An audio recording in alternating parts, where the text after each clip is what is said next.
Yes, people, we are back live. We are back live on the Sarcasm City TV YouTube for another edition of, I know, plenty of the audience's favorite show, the Manchester United Arsenal podcast. Man United podcast meets the Gunner Talk from the Arsenal podcast, where we discuss all things Manchester United, all things Arsenal. A lot going on with these two football clubs. Arsenal have the small matter of a North London derby on Sunday, but in regards to the North London derby, Odegaard got injured for Norway. No Declan Rice. In the words of Tony Mikel, the Beast Moreno, he is also injured as well. Calafiori's injured. So hella emergency meetings during the international break for many Arsenal content creators. So we'll be discussing all those things on the Manchester United side of things. We can never stay out of the news. Cristiano Ronaldo, I believe he was on Rio Ferdinand's pod. I believe so. Correct me if I am indeed wrong. And we're saying that Manchester United should always try and win the Premier League and always should try and win the Champions League.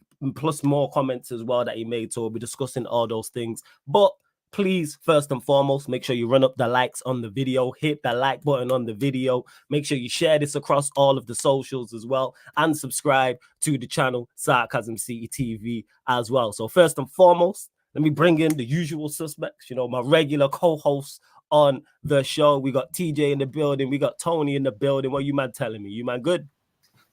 Good. I am fantastic. My mic isn't working, so I'm gonna have to come out and come back in. But before I go, does it sound okay? Go. Yeah. Yo, and jump out and jump back in. But we can hear you clearly. Go on, say what you're gonna say. I'll jump back and back in. But I am just so glad to be back on the Tottenham Hotspur Arsenal podcast every week. I don't know why. I don't know why Flawless is wearing a Manchester United shirt. I don't understand it because if you watch his Twitter, you'll see that he's coys all the time. You know, it's North London Derby week, bro. Why aren't you wearing lily white? What are we doing? Nah, man, United through and through, man. I'm South Manchester, not North London. That's what it is. You know what I'm saying? Okay. This is what I represent, man. Home in Manchester. I get it. Anyway, no, I've been looking forward to this all week. I haven't been able to stream all week long. So the fact that I'm here and I'm with you and I'm with Tony and I'm with all the people in the chat, even though some of them are criminals, I can already tell Spooky's out there. But Anyway, big up everybody. I'm really, really excited. I'll be right back because I got to sort my mic, but I will be right back. Yeah, it's cool, man. Do your thing. Let's get to Tony very, very quickly. Tony, how you doing, my friend? You good? Everything blessed? Tony. Yeah, everything blessed. Yeah, people, big ups, people. See ya, guys. Yeah, it's always, a blast to be on this show. Even me, myself, I've been quite busy this week and I've not really done shows on my own channel. But you guys know, I always love this channel, and I love this show, So I did my first show this week, just this evening with Argun Guna, back from that one. And then, back to back with my brother Flawless and of course TJ, who will come in and, we'll have a good chat about what's gonna happen on Sunday. But again, man, I can see that smirk on Flawless face. I'm just looking forward to the show, man. I'm looking at this. I look forward to the show anyway with just you and TJ. But you know what? Special guest people. And I didn't bring you one special guest. Man brought you lot two special guests. Arsenal may not have depth, but hey, Sarcasm City TV, we have depth over here. So first person I'm going to introduce, first time on this show. Not the first time on the channel because he's called into the fan calling show before, but first time on the show. Someone you're definitely going to see at a later date on a regular show. I just got to dot all the I's, cross all the T's. And what I respect about him most is, man, just get straight to it. From the first time he called in, I asked him about Arteta. I was like, Flo, let's cut the shit. He was like, we're not doing this. He was like, Arteta's terrible. He needs to go. We need to fix up. We need to improve. And that's what I rate is that man was just straight talking from the jump. He's not with any of the nonsense. So I welcome Family Tree into the building. Man like Don C is in the cut. Yes, Don, what are you telling me, man? You good? When I saw how many injured players we have, yeah. This is why I'm wearing a black shirt. It's funeral settings. Man, what a black shirt, right? Is it funeral settings? All right, we're gonna get to all that, man. But outside of Arsenal and the North London Derby coming up, are you good, my friend? You good? Good, man. I'm all good. Well, first and foremost, yeah, thank you for having me on your show. Of course. Yeah, deal what I'm saying. So big up you flawless, old tight Tony, TJ, everyone in the chat, old tight your nephew. Do what I'm saying, like you know what I'm saying. It's a nice privilege. North London's red, London's red. Fuck the ops, fuck all you lot, fuck Tottenham and all the rest of it. And anyone that's got chat today, fuck you too. It's never too late for me to cuss at anybody. I respect that. And like I said, we don't have one special guest. We got two special guests. Someone who is, just on a warpath when it comes to going at the ops, going at his own fans. But you see, when it comes to the second wave of content creators, he right there at the front. You know what I'm saying? He right there leading the class. You know what I'm saying? When it comes to the second wave of content creators. Again, takes absolutely no prisoners, takes no shit, will curse out his own fans, will curse out rival fans, curse out his own players, his own manager, rival players as well. Super entertaining. Let's get it out of there, like super entertaining. And we'll curse you out in different languages. That's how you know the dialect even different. God welcome my north side into the cut as well. Yes, family. What are you telling me, man? Yo, what are you saying? What are you saying? Big up to the panel, man. I'm all blessed, man. You all good, fam, yeah? I've been better.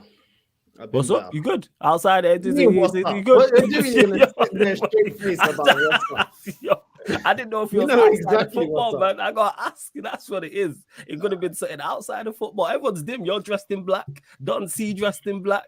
Tony dressed in black. Everyone dressed in black, man. What's going on? What's happening? I was expecting more energy and more vibes But all right, let's get to it. Big up everyone in the chat. I will get to the super chat as well, Southern Guna. But let's start off the show. Obviously, the small part of the North London Derby coming up.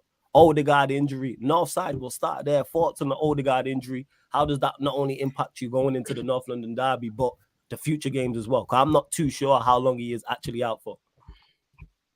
I saw reports today that they said that he would be out from 3 to 4 weeks, but it could go past 6 weeks. Yeah. So best case scenario is back in about 4 weeks. Worst case, past 6 weeks. And really and truly, it's just another excuse for this fan base to say why we're not going to win the league, because we wasn't favourites when the season started. And these guys love an excuse, bro. They love it. They lap it up. They inject that into their veins. They shoot that right into their veins, bro. Whether it's VAR, whether it's referees, it's everybody else's fault. The energy of this fan base is, if you're the referee, do your job. If you're VAR, do your job. If it's the manager, takes time. If it's the players, get behind them. You know what I'm saying? It's true. Everybody's got to do their job. Yeah, you're right. That's spot on. Employee of Arsenal, bro. That's right. You know what I'm saying? Everybody else has to do their job, though. Nobody else. With VAR, it can't take time. VAR is young in football, bro. Maybe it's only on phase 3. Maybe VAR's on phase 3. I'd say phase 1. But I hear you. Know what I mean? Maybe 2. Yeah. Do you know what I mean? It's very black and white when they want to apply.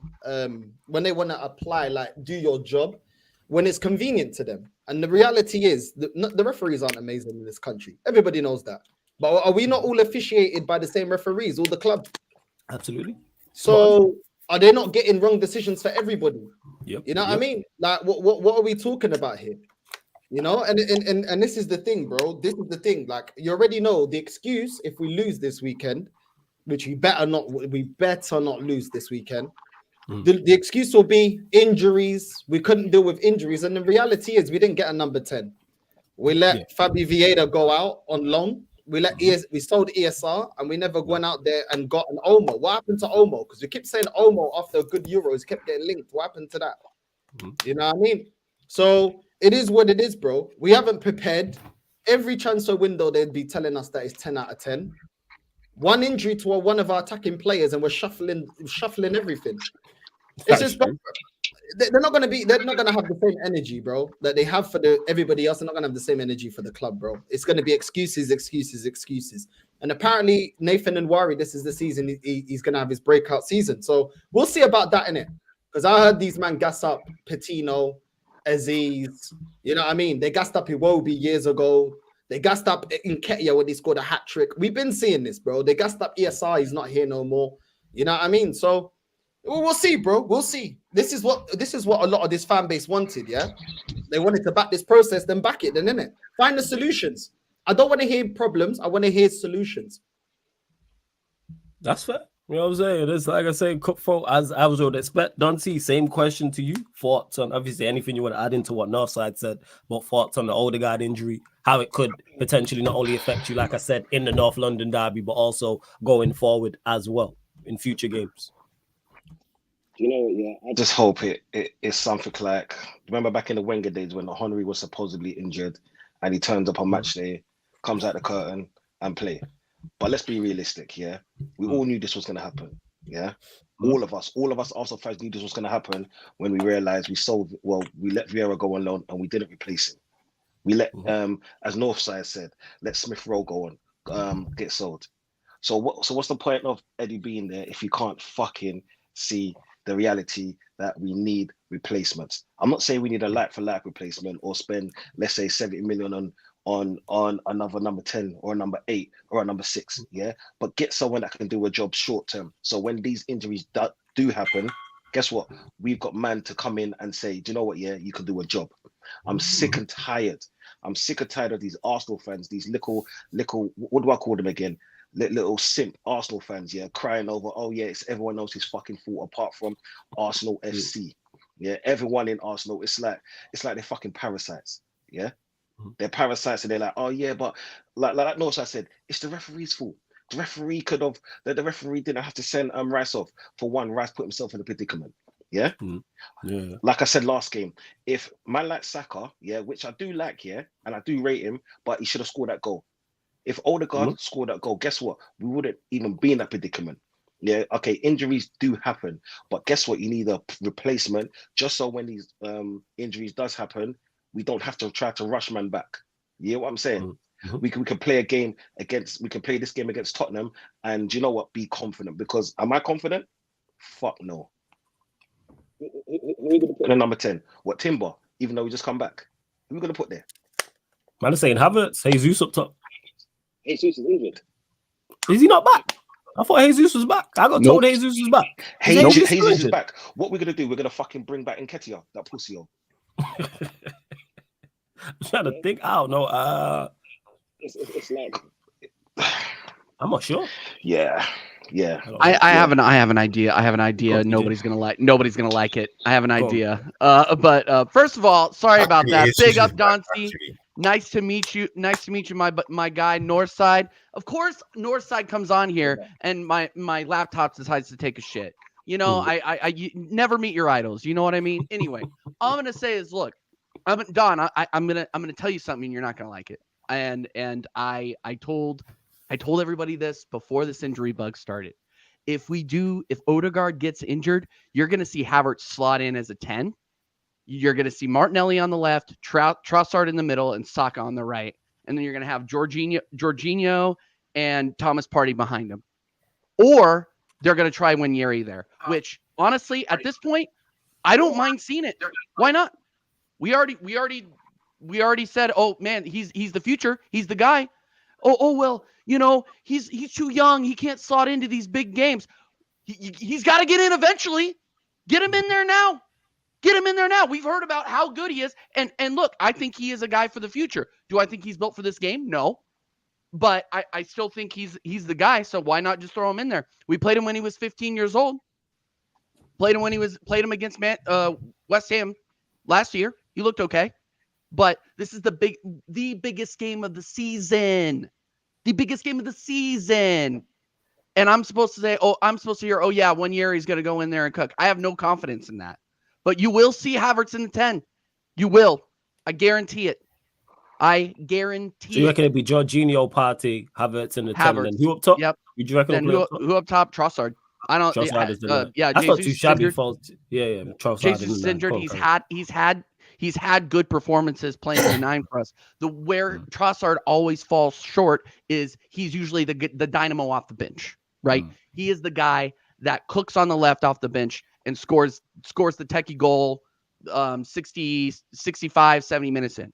So, I mean, I say that, but again, Flawless, I said this last time. Who knows with this manager what's going to happen? I said last week after we brought in Sterling, what did I say? I said you will see Sterling in the 9 at some point this season. I guarantee there is a possibility this happens. Watch it, and especially with the way this fan base. And sorry, Tony, I'm going to put you on the spot here. Was glazing Sterling after watching a training video. like the amount of people glazing this guy because of comps on Twitter that were put out by the club. Like we haven't watched this guy stink up the Prem for the last 3 years. Like, come on, what are we doing here? Guys like Northside, guys like Don C, they get it. They get it. They're not a part of the Matrix. Do I still think we can beat Tottenham? Yes, because I think Tottenham are absolute shit. But if we don't get all 3 points, there will be hell to pay. I'm sorry. Because it's over. Then it's over if we don't get all 3 points. It's over. Sorry, I'm done.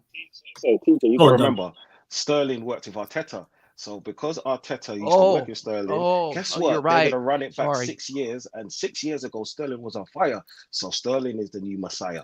Raheem Remontado. He is gonna be the boss that's gonna take us to the promised land. Yeah, he's gonna take us to Van Hala.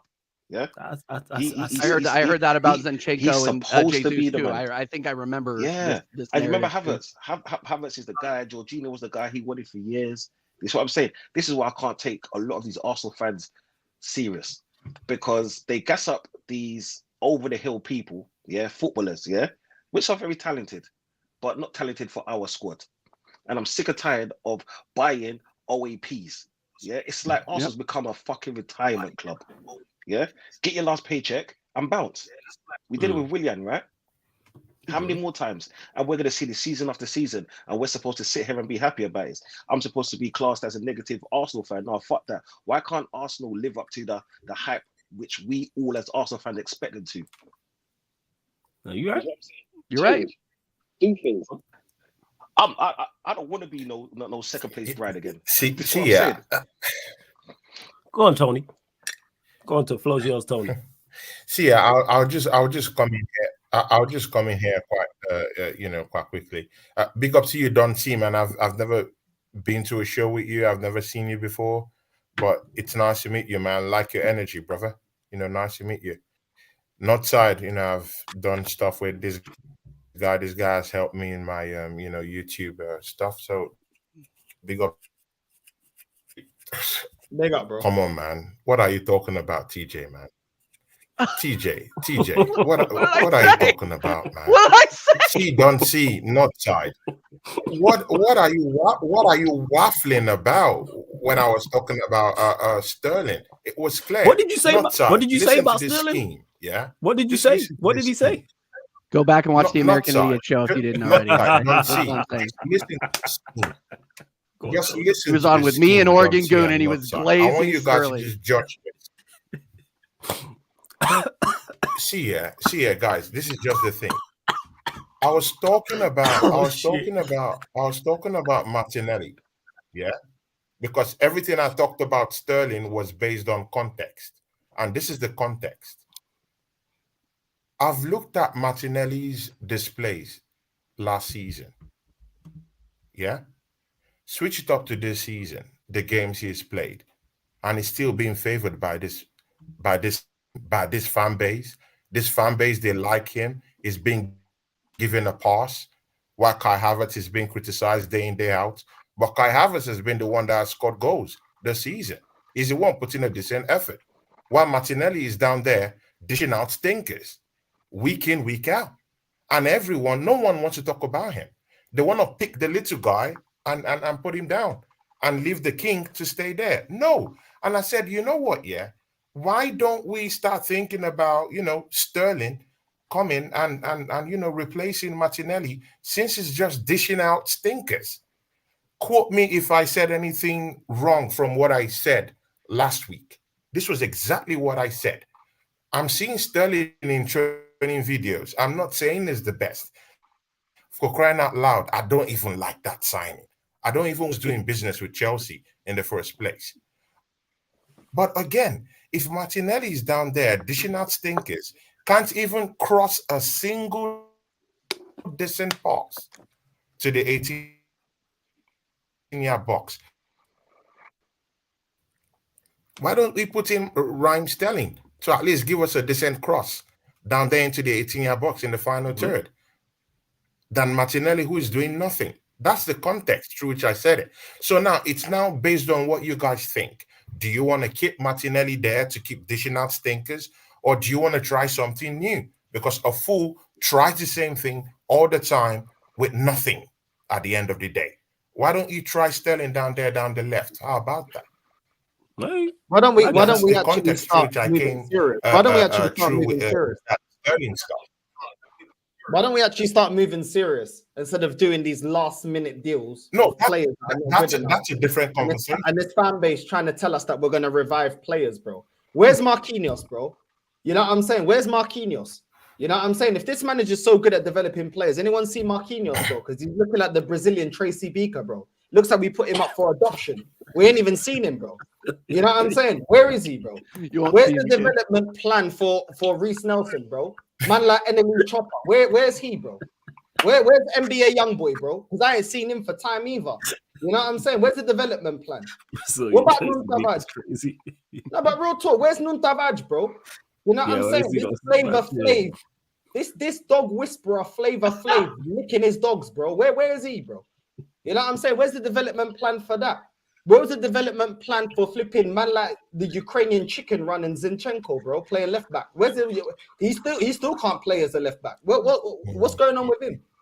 You know what I mean? There's so many players here that I ain't seen no development plan. You know what I'm saying? ESR looks like he's developing better with Fulham than he is at Arsenal, and he's only been there a couple of weeks, if months, and he's developing a lot better, bro. Where's the development plan for Lokonga? Where's the development plan for Eddie? Where's the development plan for Jesus? Because I swear we was gonna get the best out of Jesus when he come from City. He scored, bro. He's declining. We can't even get the best out of Martinelli. You're right in saying Martinelli's dipped off, but I thought this manager's the guy to get the most out of players. Why is Martinelli regressing? What's going on? It don't make no sense. If this guy's so great at developing players, how come we sold Ramsdale ain't good enough? If he's so good at developing players, bro. You know what I mean? It's a joke, man. It's a joke. We do this every single time. When we went last minute, going in for Douglas Luiz, we've been doing this kind of crap. We've been not getting over the line and getting our main targets. When we bid that stupid bid for Suarez, when we didn't go out there and get Benzema after every season being linked to him. We've been doing this for 20 years. We never get the players in and do what needs to be done. And then we're scrambling for playing players out of position. Man told me we were only going to put up with this up to phase 3 because we were rebuilding a toxic squad. What's the excuse now? What's the excuse now that we ain't got a clinical striker? What's the excuse now that you look on the bench? You've got Zinchenko, Kivior, Martinelli, Calafiori, Jorginho, Lewis Skelly, Nwari, and Setford. Is that good enough? Is that good enough? Tell me what that bench brings. Damn. What does that bench bring me? Bro? Don't bring you nothing. No creativity, no goals, nothing. What does it bring you? Options in the defense. And a bunch of youngsters when this manager don't bring no youngsters through. Did he? Where was the development plan for Balogun? If this guy's so good at developing Nwari like this fan base was gassing, where was the development plan for Balogun, bro? Because he's the only one that went out on loan and actually produced when he was out on loan. Had a good loan spell at Ligue 1. And what did we do? Get rid of him. I'm not saying he's the answer, but if this guy is the savior at developing players, why didn't he develop him? Northside. We brought in several saviors over the year. Nicolas Pepe, he was supposed to be the answer too. Willian, everybody forgets about Willian. Oh, that's convenient. We brought him. Chelsea wingers. I don't get it. I don't know what the fascination is with this club and Chelsea, especially their wingers. We're gonna bring him in, and he's gonna do exactly what Willian did. Nothing. So. It's just the same old. And the people that you're talking about bringing in, he should be wearing lily white. Get out of here, Vader. No one asked you anything. Yo, carry on. This guy. So, no, I'm not gonna get distracted by this criminal over here. I'm not gonna get distracted. No, this guy. So, no, every single time we bring in a player that was supposed to get out the people that were toxic, Northside. We end up getting rid of the people that were supposed to get out the toxic people. Fabio Vieira, Nuno Tavares, Sambi Lakanga, like you bring up, who's not doing any sort of conga. He's injured again. It's one of those things where's the talent ID? We are supposed to be bringing in players that are supposed to complement the team, and then they don't complement the team, and then we end up shipping them out. We shipped them back. We shipped Fabio Vieira back to your homeland faster than you can say Fabio Vieira. Like, it was absolutely crazy to me. And the guy, he was supposed to be the answer in the 10, and he did absolutely nothing. Absolutely nothing. Yeah, so this is why remember, I keep saying no. Go ahead, Don. Go ahead, Don. My bad, man. Go ahead. Sorry, I'm fuming. He scored a banger. That's what he does. That's what he does. This is what I'm saying. It seems like this is what the Arsenal fan base what is it, 2 seasons ago? Yeah, when he first came. Because last season he was on the bench. He was in Whittington Hospital. Yeah, and that's the closest hospital to the Emirates Stadium. And that's what it is. For me, that's what it seems like. Arsenal have, it's not that we've fallen so far, we've dropped off a cliff. Yeah. And a lot of these fans, they're gassing Arteta ever since this all or nothing bullshit. But what did we win? What did we win? We're basing it on what? Oh yeah, we got to name our dog winning. Yeah. What the fuck? Why don't we see some kind of winning mentality? Why do we have winning type of players? I'm sorry, I swear, but the thing is, for me, Arsenal make me sick right now. Yeah, and Arsenal fans are the worst. It's like I said, it's like we're happy to be, what is it, 2nd place, to be 3rd place, to be 4th place, to get fifth tier players. 5th tier players. How many players are there out there? Yeah, and we're getting what? What are we getting? Like you said, we're getting players like Sterling. Once he was a decent player. Yeah, guess what? Once my ex looked good, and then I see her 5 years later, yeah, and she's got like 7 kids. Yeah, I hear that. Right. When you see the X fall off, I hear you. Go on, though. Sorry. Go on. You're right, though, because Arsenal football, this fan base is like that fat girl in the group of 10 out of 10s, bro. You know what I'm saying? She's got this warped perception that because she's around the bad bitches, that she's a 10 out of 10. Because all of them are saying, "Oh, babe, in the bathroom. Oh, babe, you're hot, babe. Don't worry about that." You know what I'm saying? I know you got more roles than Greg's, but don't worry, man. Don't worry about the double chin. Don't worry about all of that. You know what I mean? You're a hot babe. You know what I'm saying? She's getting the free drinks. The free drinks is because of the 10 out of 10s, but she just wants to be involved. I just want to be a bad bitch. I want to have a hot girl summer. This is what these men want, a hot girl summer. You got the hot girl summer. Yeah? The transfer window that wasn't good enough. You got your hot girl summer. You got Raheem, you got Meg the Sterling as well on the wing. You know what I'm saying? You got Meg the Sterling as well, since you man love eyeing up players as well. You can watch his booty cheeks. You know what I'm saying? Alongside watching flipping Odegaard's beard. You can have all of that, bro. These men just want to be participation FC. They don't want to win. They don't want to be that, bro. They want to be the Michelle out of Destiny's Child. They don't want to be Beyonce. They don't want to be Beyonce. They want to be Michelle. As part of the group. But you didn't just want to be part of Destiny's Child. Yeah, they just want to be. That's what they want. You know what I'm saying? Meg the Sterling. Latoya. Remember Latoya? But again, yeah. Remember Latoya? That's it, Latoya.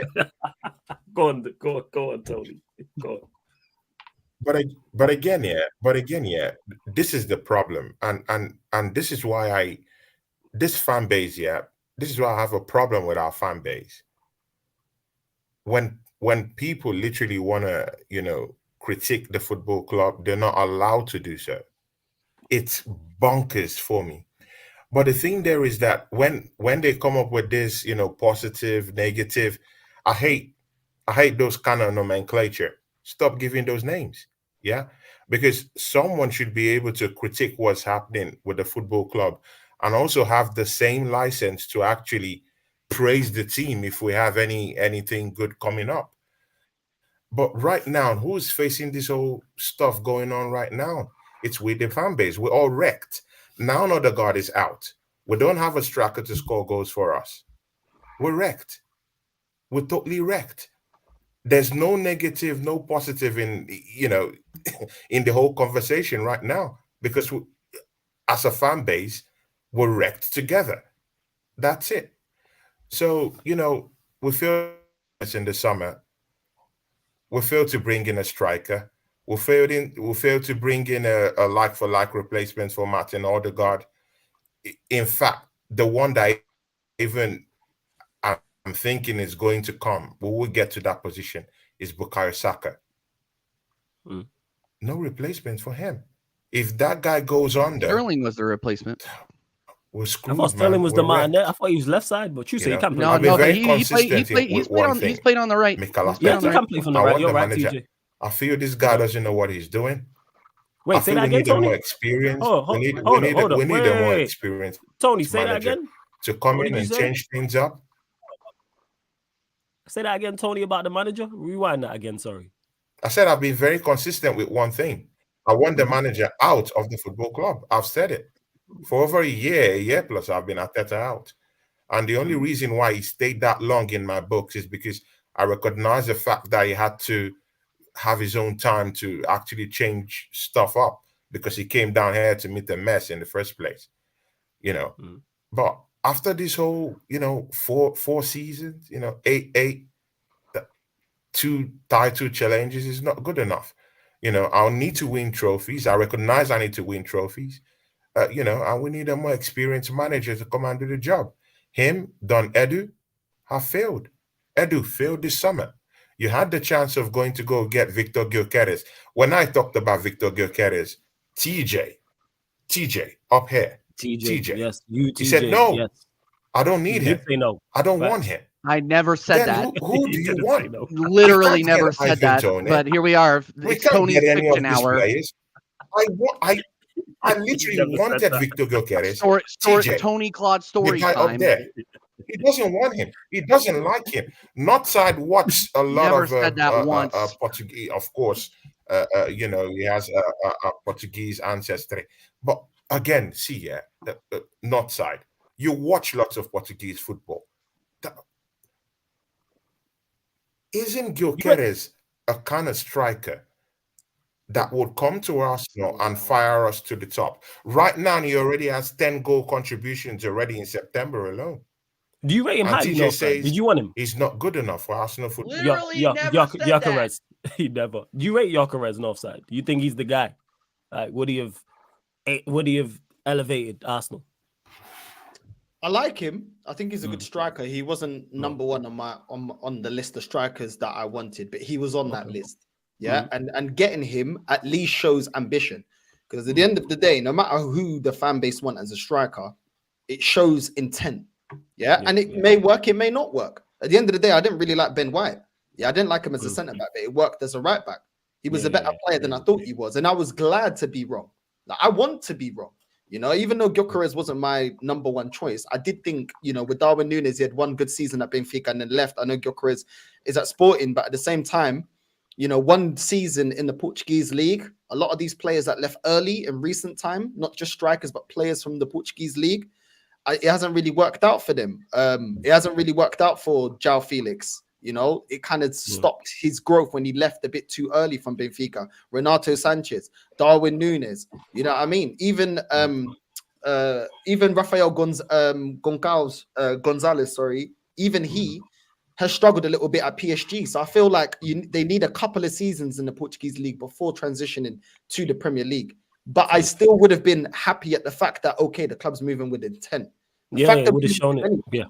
Didn't do anything flawless. Do you know what I'm saying? Like, I'd rather take a chance with Gyökeres than go with players that I already know what to expect. And it's, do you know what I mean? And it just I fully get what you're saying. I hear that. Because Veta, that's me and Veta was talking about this yesterday. Veta, that's what I was talking to you about yesterday. I mentioned that about the intent. Because we were talking about Liverpool and Arsenal obviously chasing Manchester City and who's going to be the closest, etc. And I was talking about that in the window. You mentioned there, if you lot go and sign Gyökeres, it shows that you want to. Even if Gyökeres doesn't work out, let's say you sign him and he flops. It's like, okay, the intent was there to go and get a Gyökeres, to go and get another top quality player, whether that's a midfielder or wherever. So, I hear you. Can I ask Tony a question? Tony, do they make Q-tips in Finland? So you can clean out your ears and not tell bullshit lies. I literally did not say that I didn't want Gyökeres. What I said was I didn't want Osman. Last week you said it, man. I did not say that. Not at all. I said Osman. You said it. Don't deny it. I said Osman. Embrace it's it. completely different. Embrace it. Completely different. I didn't. I take mine. Just like your Sterling take are the stars aligning on the Sterling take. I've been delusional in some cases. I All I'm accept it. saying- I accept yours. You definitely have been delusional in some cases. Shout out to my guy Cam. Cam will be back next week, people. So this show about to get crazy.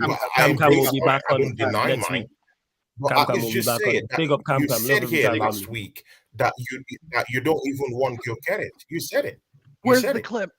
Why Where's the denying clip? it right now? I'm not gonna do this, Tony. I'm not gonna do this with you because you make up shit every week. Will call you a This is not. blockhead? That's just not Come on, true. man. Don't do this. It's just not true. But if he doesn't watch the play, if he doesn't watch the player, I understand him saying that. Saying that.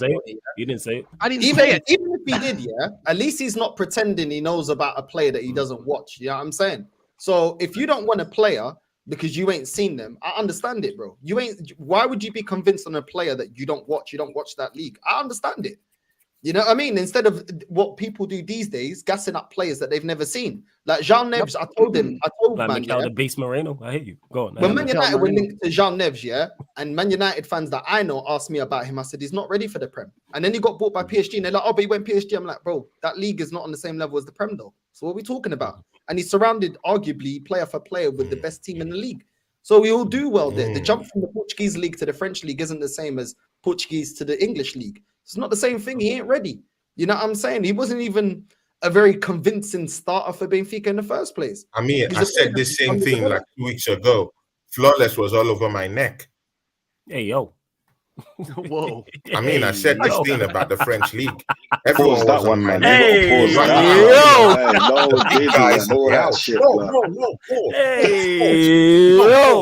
What is going on, Tony, man? No. I said this thing. No, wait. This is discrimination. Come on, man. Pause a little bit. I said this thing about this is discrimination by my own fellow blacks.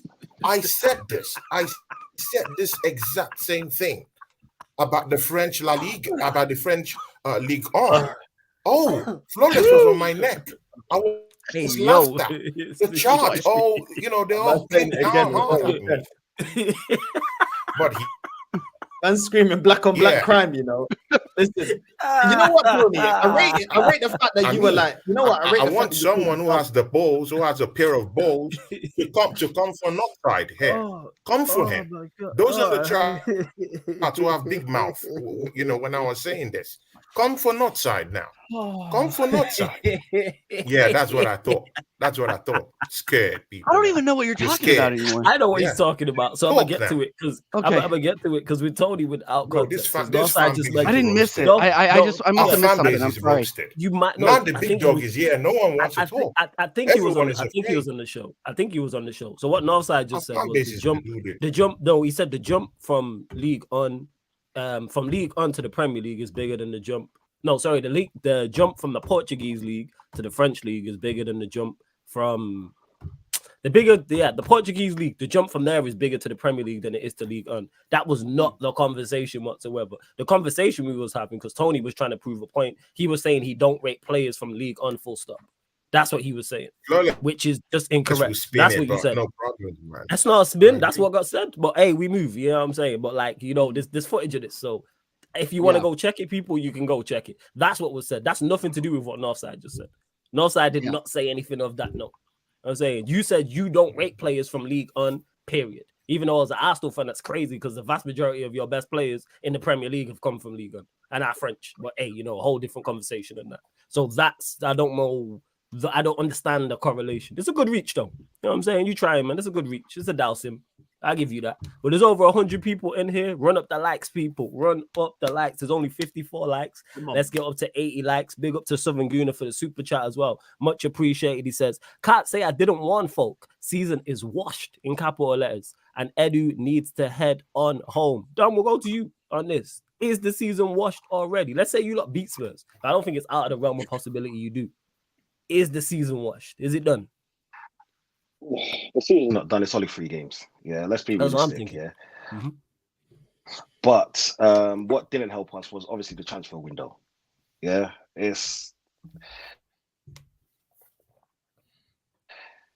okay. Are we going to beat Spurs? Yeah, I think we're going to beat Spurs 2-0. Right, but is it going to be a complimentary 2-0? No, it's going to be a hard-fought 2-0. Yeah, because Spurs don't look that great. Spurs look like the same Spurs from last season.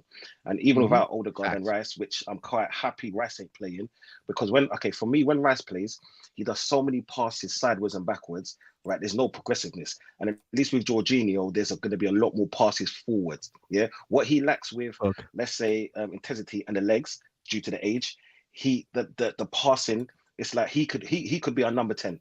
Without actually being a number 10, yeah? That just means that we have to rely on, let's say, someone like Partey a lot more to do that dog work in the middle by himself. But as a single pivot, I know he can play that, yeah? For me, it's what happens down the left side, yeah? And what happens down the left side is going to determine our season, not even the right side. Because I think the right side is obviously the more secure side with Saka and Ben White, but the left side is Martinelli. Apart from that one season that he gave us 15 goals. Yeah, was it 15 goals in the Premier League? Yeah? Something like that. Yeah, last he had season, a good return in one of them 6 seasons. goals. Yeah. 6 goals, yeah. 6 goals he gave us last season, yeah. And with Sterling, even though he can play on the left, I can't see where the goals are coming from no more. I really can't see. You reckon you got a goal scoring problem now? You reckon so? Yeah. A goal scoring problem this season. We had a goal scoring problem before.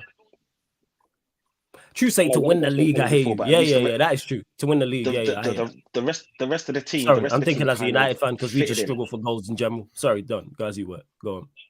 The rest of the team fitted in, but it seems like the injuries are going to come thick and fast because we're not going to be able to play the same intensity with the same players, the same 11 constantly. We saw that happen with Liverpool and any other team that refused to buy anyone. Yeah, refused to buy anyone of any stature.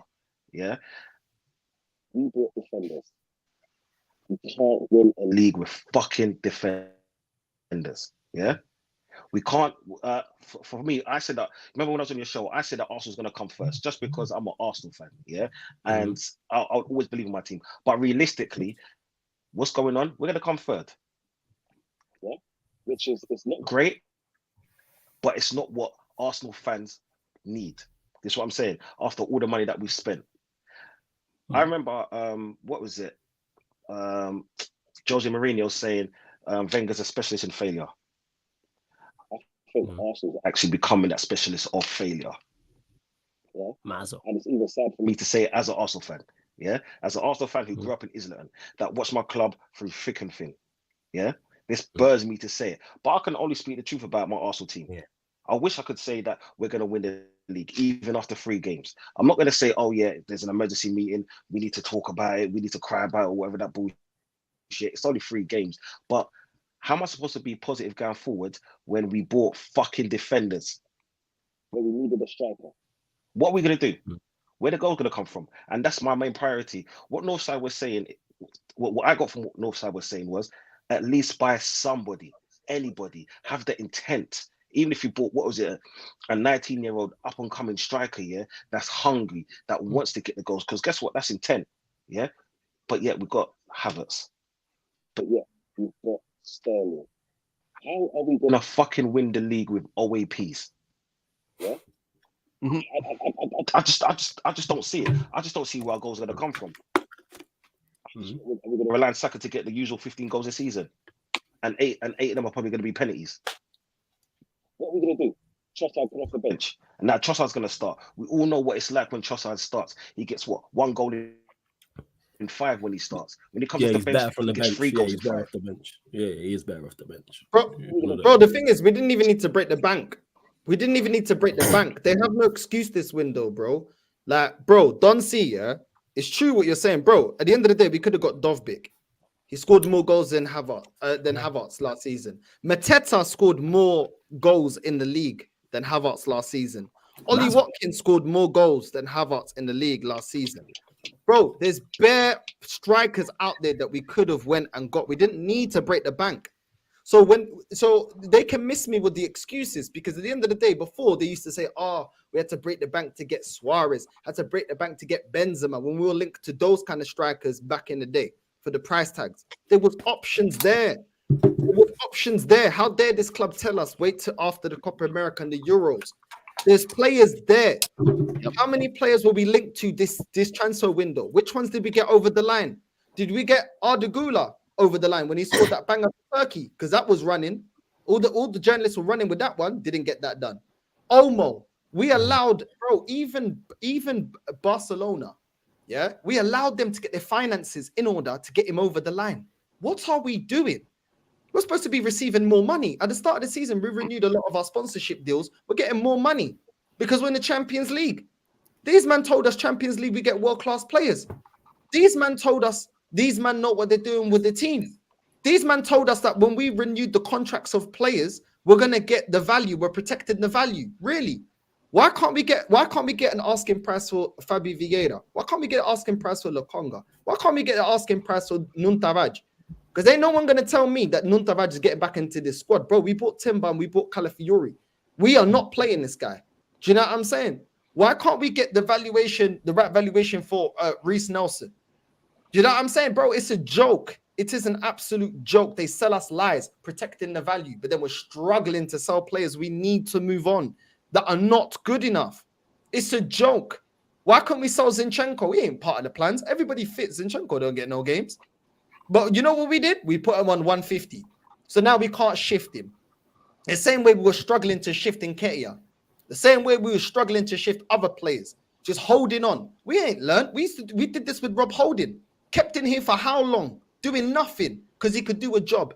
Northside, how well did we protect Ramsdale's value? You know, when he was valued at 60 million and we brought in David Raya to on loan to replace him, and we could have sold him to Chelsea for 60 million or 50 million. Any of us would have taken that at that point because that was going to be the top of his value. Because what happens when you're sitting on the bench, like all the other players, their value decreases, and then you put in a stinker against Brentford, your value decreases. You put a stinker for your country against Iceland, and your value decreases, man. We were lucky to get what we got for him at the end of the day.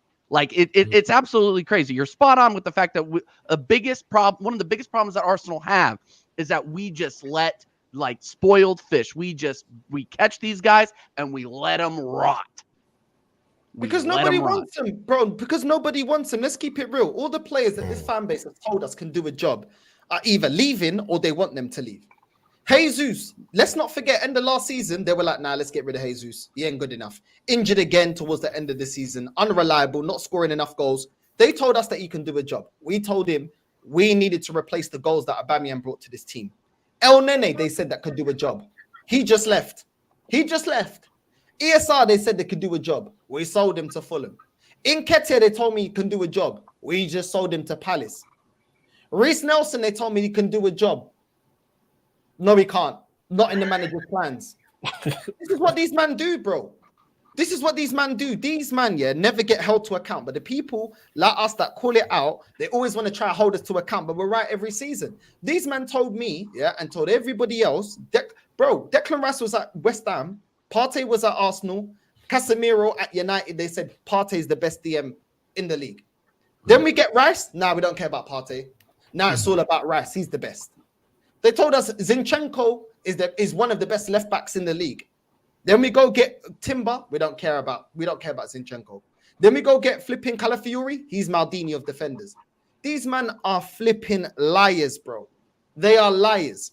And they will gas up any player that ain't good enough. When we got Kivior, I said to man, he ain't good enough. He got cooked in the Champions League. But now because we got the new toy in Calafiori and Timber, now this fan base want to be real about the situation.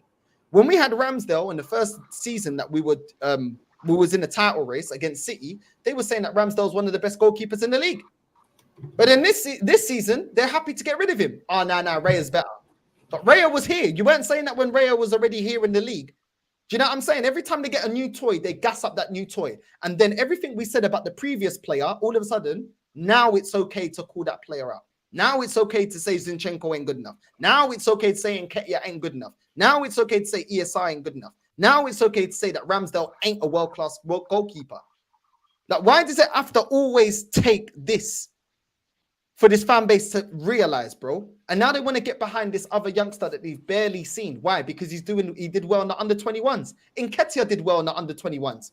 Did that translate to men's football? No, it didn't, bro. So who gives a crap? I've seen this before. I don't care what man's doing in the under-21s. Does that translate to men's football? Most of the time it doesn't, bro. And when these men are trying to label all these players, bro, Bojan was supposed to be the next Messi. Januzaj was supposed to be the next Messi.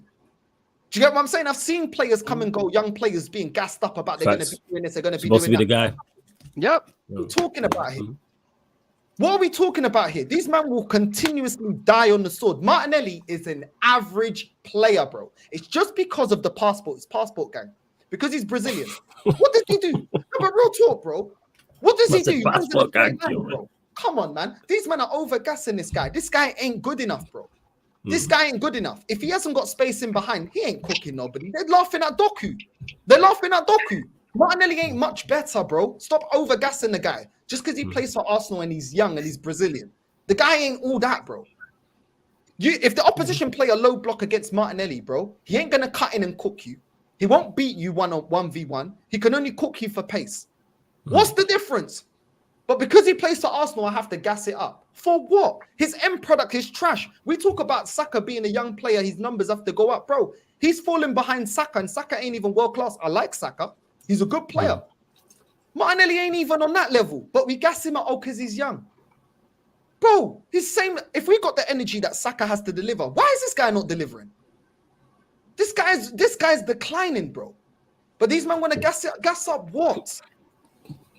Yep. It's ridiculous. Right. Spot on, man. Pretty much. There's no. I don't Spot, see anyone spot in the on. chat No. And saying here's the thing. Go on, And TJ. we got people in the chat being, oh, why don't you challenge Northside? Because he's spitting facts. Okay, because he is actually telling the truth. Like, how am I supposed to refute that? As my guy Tony says, the proof is in the pudding here. We are not seeing the output from these world-class players that we should be seeing.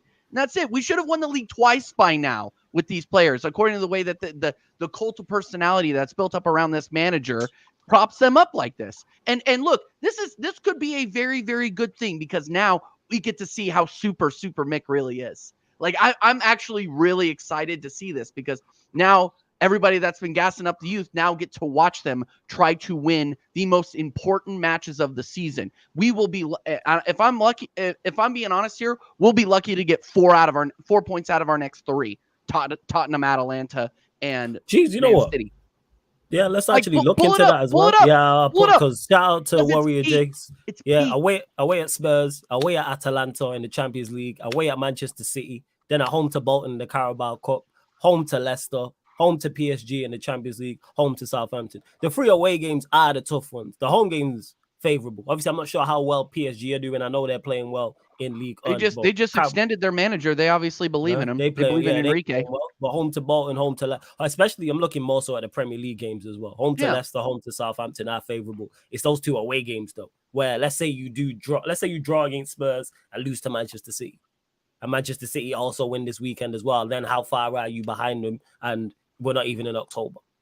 So I get that. So you were done that. I seen you shaking your head. I was going through these fixtures. Concerned, worried? I'm worried, man. Like with a bigger thin squad, yeah. You said how far are we gonna be behind Man City if we draw against Tottenham? We was behind Man City because we didn't buy anybody. Yeah, first and foremost. Yeah. If we draw against Tottenham, Man City's gonna win. Man City's gonna win. Let's not sugarcoat it. Against Atlanta, if we draw against Tottenham, we'll probably lose against Atlanta. Yeah. Arsenal wouldn't put it past me with a shit performance and be like, oh yeah, but you know what? Yeah, it happens. We've got a paper thin squad. Then we got Bolton. Cool. We probably beat Bolton. Yeah, and then we lose against Leicester. This is what I'm saying. And then did you know in typical Arsenal fashion, we'll spank PSG. In typical Arsenal fashion, when there's no fucking pressure on us. Yeah. And then guess what's gonna happen? Arsenal fans said, yeah, we're gonna win the Champions League. We're not gonna lose a game. We're gonna score like 70 points in like 20 games. I mean, 70 goals in 20 games. You know how it goes. Like when you see these fixtures, some of our fan base said we can get 85. So yeah, you lot can do that easy. But go on as you were. But the difference is like we know Man United, innit? Man United are more delusional than Arsenal. They're the new banter club, innit? That's what I'm saying, and I'm proud to say that. So happy about saying. that. Through the 2000s when you lot was beating us, like you lot was on top. Yeah, cool, like, and all the rest of it. I'm so happy for your decline. It's like a plane crash that I love seeing every week. Ten Hag in. But yeah, let's get back onto Arsenal. Like against Tottenham. Yeah, I said we're gonna beat Tottenham, but that's just, like I said, that's just more me being an Arsenal supporter, yeah, because I'm always going to be hopeful, yeah. But when you actually look at that, when you see those teams on paper, and then you see Arsenal's squad on paper, just the fit players. Where the fuck can I see the 3 points? Where can I see the 3 points? And it's funny, the only place I can see it is Bolton and PSG. This is what I'm saying. Because in the Premier League, you're not confident at home to Leicester and Southampton? Bruv. Okay, we struggled. Okay, we struggled against Aston Villa.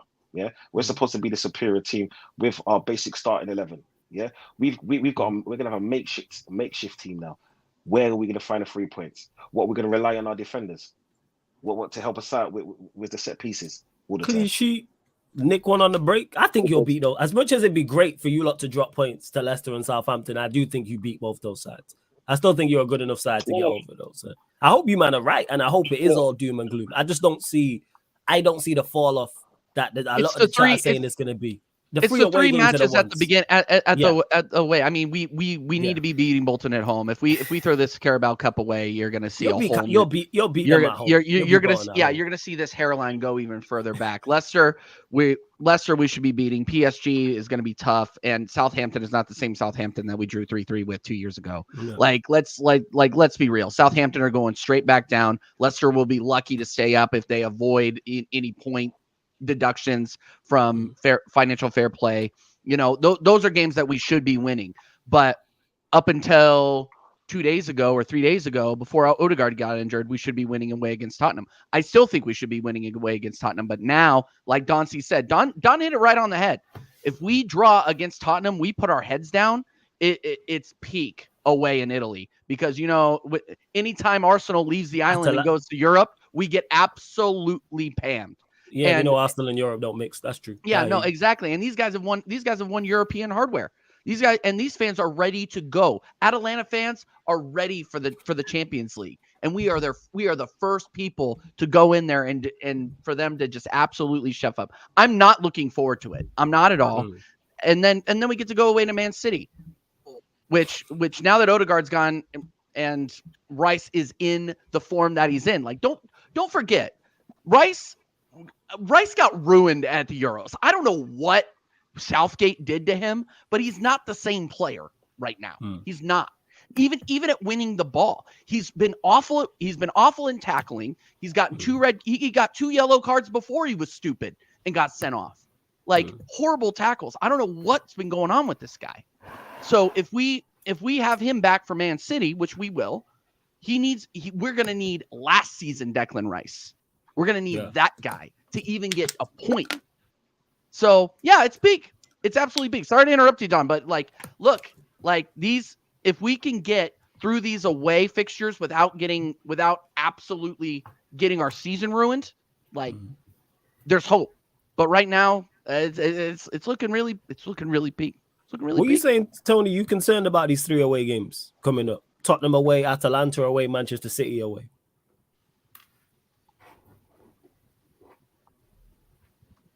Tony. Yeah, guys. Yeah, I just really think that we don't know the extent, to which we're really wrecked by this injury to Martin Odegaard, man. We're really wrecked. All right, so I'll tell you, I even think PSG is even a very, very fast stretch. Here's the update. 1 second. PSG is a very, very fast stretch. Here it is. This is the Norwegian doctor has said on Martin Odegaard's injury. Injuries like this take a minimum of 3 weeks. Everything else is a bonus. They are investigating the MR now. There is probably no break in his foot. I think that's supposed to say. He also went on to say Martin Odegaard's injury looked bad in the dressing room as well. The doctor also added he got a small ankle sprain. We will see. Maybe we use ultrasound to look at it. If we are unsure, there is an MRI tomorrow. So we're saying best case scenario, 3 weeks. Go on, Tony, as you were. So that means he's out for that run of games. These 3 away games he'll miss plus more. Nah. 3 weeks. Nah. Bro, that's an ankle injury, bro. That's an ankle injury. Twisted all them tendons in, with it. See, man, he's going to be out for at least up to 6 weeks. That's about 2 months if you want. No, he said no. That's why I said best case scenario, because it said minimum. It said minimum 3 weeks, Tony. It said minimum. There'll be a break. there'll be an international break too. Yeah, there's one next month. Yeah. Again, he still have to fight for match fitness again, flawless. That 3 weeks, it's we're just cutting corners. At least he's gonna be out for 6-7 weeks, about 2 months. And technically, if we go on to lose on some certain kind of games within those 2 months, the league is over. I mean, it's over. Right now, we're even, treading on serious lines, or on a keg of gunpowder, ready to blow off. This is the problem. Summer transfer window, you had the chance to do it. You couldn't do it. This is the consequences. We have to suffer the consequences. This is it. But again, I've always thought that Martin Odegaard, is this guy that has always had, they show up in some certain kind of games he wants to show up in, and in the next game he's totally out of it. I just really think that right now we'll really see what we're really missing with this guy out of the side. Where would that creative spark come into this team? Where? Kai Havertz, I fail to see Kai it. Havertz, who you've been And you bigging know up? what? Yeah, in the next 3-4 games, see, we'll talk about Kai Havertz later. But let's talk about what's obvious right now. See, what's obvious right now is in the next Now you wanna 3-4 talk about it. games, this is where we would really know to which extent, Mikel Arteta has actually learned any lessons yet. I want to see tactical changes, tactical What switch changes? ups. What changes We would you have like to see him Zini, make? who is no good of a defender. Good. We have Zini, who has been, dishing out stinkers at left back. This guy plays in the midfield for his country in Ukraine. It's simple. I see this guy pass the ball for Ukraine, and I'm wondering, why can't you bring that same kind of form and bring it down to Arsenal? It's because we have a clearly clueless manager. Employ that guy in the middle of the park. He can play 10. He can play behind the striker. He can play in midfield. I've seen him do it for Ukraine. Why can't he do it for the Gunners? That's why I say this manager is just shit. This will determine if Mikel Arteta has really learned anything at all this past season. He's gone head-to-head with Pep Guardiola. We'll see. Let's see. I doubt it. I clearly doubt it. And again, Pep Guardiola, you see what he did last season, giving some kind of game time to Bob, Rico Lewis, I want to see this guy give at least little attention to some of the academy players we have, because if Martinelli's dishing out these stinkers, Zini, experienced players dishing out these stinkers, why can't we get our academy players and at least give them a chance? How about that? Waneri, throw him into the North London Derby. How about that? Why do we have to allow these other players that don't know the left from right and who are dishing out stinkers to come in and keep giving us stinkers? Why can't we at least have belief in our academy players to at least help out? How about that? This manager is clueless. I don't think he knows what he's doing. In the next 3, 4, 5 matches, it will really determine what this manager is all about for everyone to see, because now the skirts are open. Let's see, let's see what's under it. How about that? Yo. Now Odegaard is injured. I want to see I just want to see what's going to happen. I'm sorry, man. I'm sorry.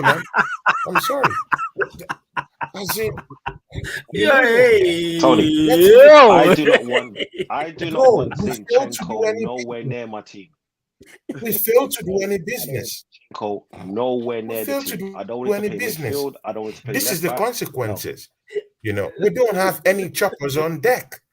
We have nothing. Tony, one of a kind, man. I don't know, man. It's hurtful, man. It's painful. Oh, it's all right, man. Let it out, man. It's a safe space, Tony. We got your back. Done. What were you saying there? You don't even want to see Zinchenko in midfield. Man. You don't think he could do a job there? I don't want to see Zinchenko in midfield. First and foremost, I don't rate international football. I think the Premier League is a high level in international football. So when he sees Zinchenko playing in the midfield, yeah, he's playing against poorer teams, yeah, and he's surrounded by his loved one, his friends, in it, because footballing friends and all that bullshit. Zinchenko is a cancer to our team, yeah. Damn. He's a fucking cancer to our team. What?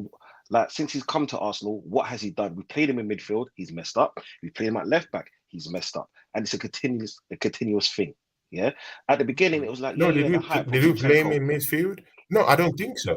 I don't think he played in midfield. I think. I don't think we employed him in midfield. I'm sorry, no. Yeah, but I don't want to see him in my team. No, he hasn't been used. The manager is clueless. He can't even do that.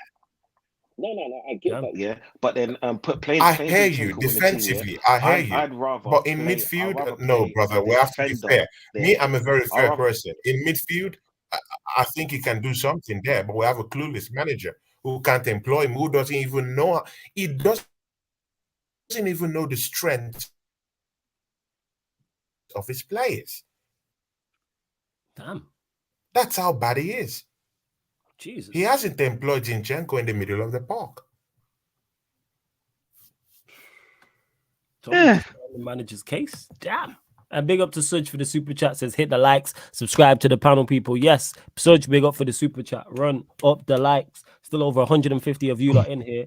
Only at 90 likes. Let's get up to 100 likes, people. 10 more likes, girls. Make sure you subscribe to all the gang. Subscribe to Northside's channel. Subscribe to TJ's channel. Subscribe to Tony's channel. All links are underneath in the description, people. Gonna add the links to the title in a second, but they're all underneath in the description. Anyway, mods, be kind enough to put Tony, TJ, and Northside's channels all in the comment section. Make sure you subscribe to all of the man then. Make sure you do so. Don, going back to you, because you're saying no Zinchenko, you ain't trying to see him regardless. What lineup would you pick on for the North London Derby?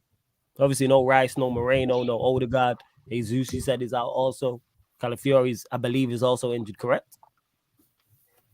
Or is he fit? I'll pick Torre, Ashley Cole, Campbell, Jens Lehmann. We got a time machine. Perez. Time machine. Time machine. No. Do you know what? Okay, the back four kind of picks itself, yeah. With White, Gabriel, Saliba, Pepperine, who's it? Timber on the left. Mm-hmm. In the middle, it has to be Jorginho and Partey. Yeah. On the right, Saka. The left is where I'm having trouble because I don't want Martinelli playing, but with his pace, he's always going to push them back. Yeah, with the high line as well. That's all he play.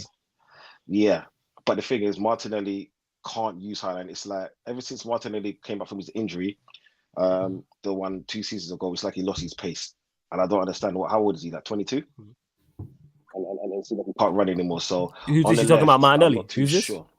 You say Martinelli? Yeah, Martinelli. Yeah. You know what? The moment he came back, because I've actually seen him like he's 20. Yeah, he's 23 years old. He's 23. 23. I haven't seen him beat anybody. I haven't seen him run past anybody. The number 10 now. See, the left of the number 10 is a bit hard for me. I think that we're going to play. Who would you play? If you was the manager, who would you pick? If you was the manager, who would you pick there in the 10? I'll play Trossard there. Okay, so you play Trossard, and then who would you play as the 9? Havertz. Because technically, on the left, on the left, we're gonna have to go with Martinelli because we've got no one else, and that's how bad. You play Martinelli on the left, Trossard in the 10, Saka from the right. We play Martinelli the 9 on the right. At the 9, we're gonna have to play Havertz, and that's what it's because we've got no one else to play, and that's how awful it is. Because then why do we criticize Kai Havertz so much and leave Martinelli? If you want Martinelli to still be on that left-hand side, I think we've criticized Martinelli plenty. I think Martinelli's been criticized a lot. Yeah. Kai Havertz anyway. Did you not hear Northside criticizing Martinelli? Yeah, look what Martinelli has done to my guy Northside. Look what he did. Look at Northside's face. Just put Martinelli up there. Because he said you have nobody else. No, he okay, all right, Tony, let's go to yours. Tony, let's go to yours. Tony, let's go to yours. Tony, let's go to yours. Tony, let's go to yours. What's your 11? You're the manager. You're in charge for the North London Derby. What's your Arsenal team?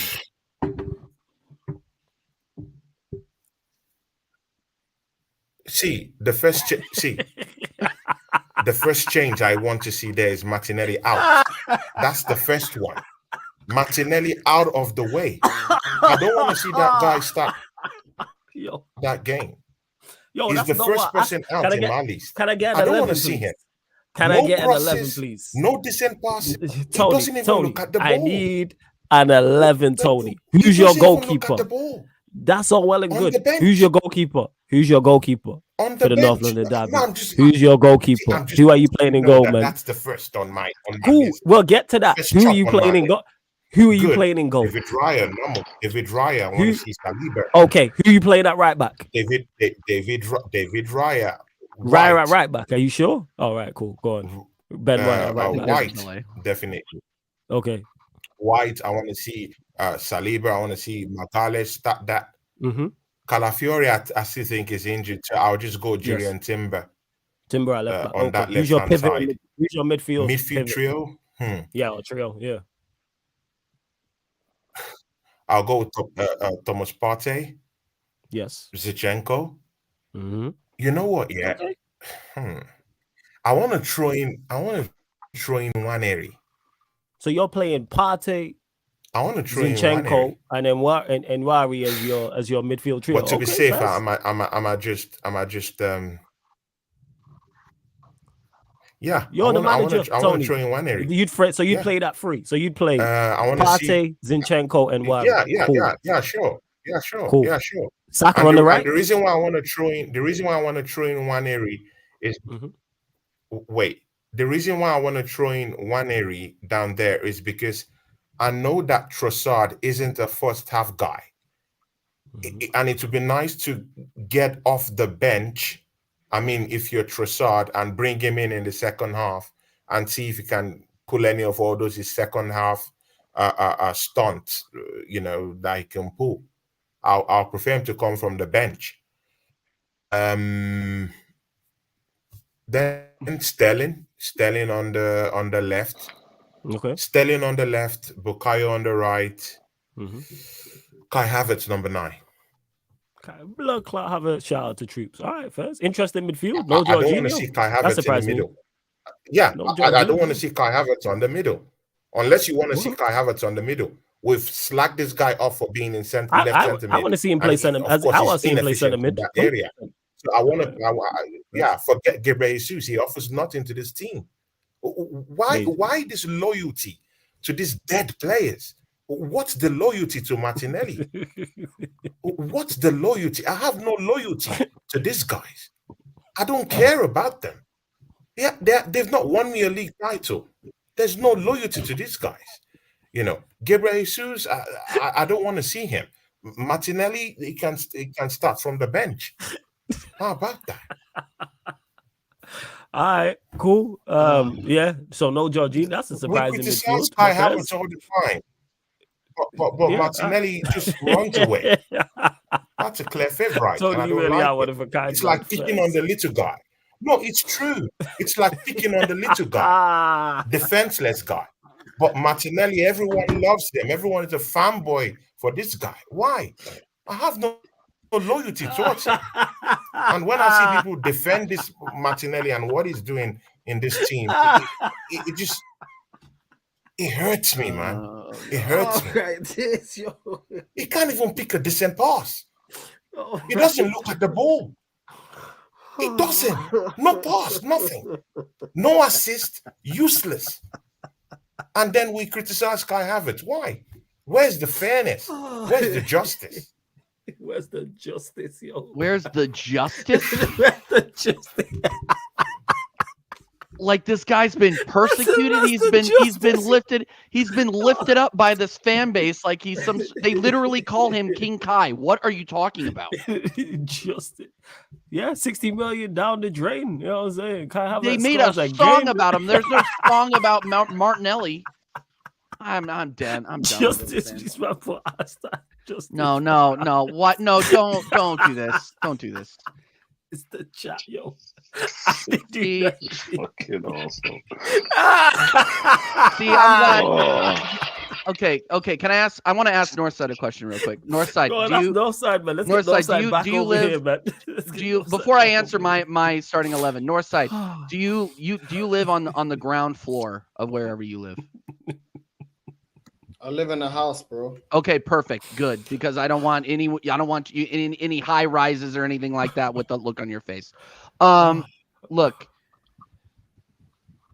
Starsky and Hutch and the bat. Starsky, Hutch, White, Timber, Rhea, blah blah blah blah blah. Jorginho, Partey. Oh, the chat is giving me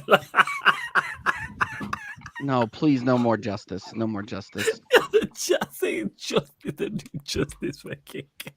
This is so bad. Oh, justice for the king. So Hey, bad. that one's gonna stick, you know, Tony. Yeah. That one's someone's gonna clip that, yo. Where is the justice? No, you know, like Flawless is the only one laughing. Like, It's I the should way tell he you said enough. it with so much passion, yo. Man said it. Hello, he says Correct. no. No, We're talking about where Tony is here. the He justice? says Correct. everything with passion. He says done. everything with conviction. Man, that shit, yo. Man, I say we the my justice, my Lord, Savior, King. I was gonna take in the no in that, you know what I'm Oh, saying? you man, the idiots, yo. You know, just all God. that, you know. No, Hey, no, someone- none of that. None of that. Come on, clip that, yo. Please, somebody This is clip so that, yo. bad. You gotta run that. You gotta run that tune frame, man. Lamar, bro. If there's any justice in the world, you know what I'm saying. That's what man. one's gonna be. Oh, be running that. Screw it. Yeah. No, I'm not. You know what? I'm not even gonna. I I'm never, not bro. even I gonna never see Flawless Alright. this energetic when we're talking about Man United, bro. Look how energetic he is, bro. No, I know. Yeah, you know. Well, no. This is the only You know way. why? Northside. You know This is why the it only is? way that he can cope. It is. You know This is why? the 'Cause only love- way he can cope. It is because misery loves company. So welcome. You know what I'm saying? Pull up a chair. You know what I'm saying? We got a drink for you, like a couple of What do magnums. you for mean, you, welcome? outside, We've don't worry been here about 10 it. years longer than you, bro. You're new Hey, to the squad. at least you see some good football. You know what I'm saying? Yeah, At least you never see some left. good football.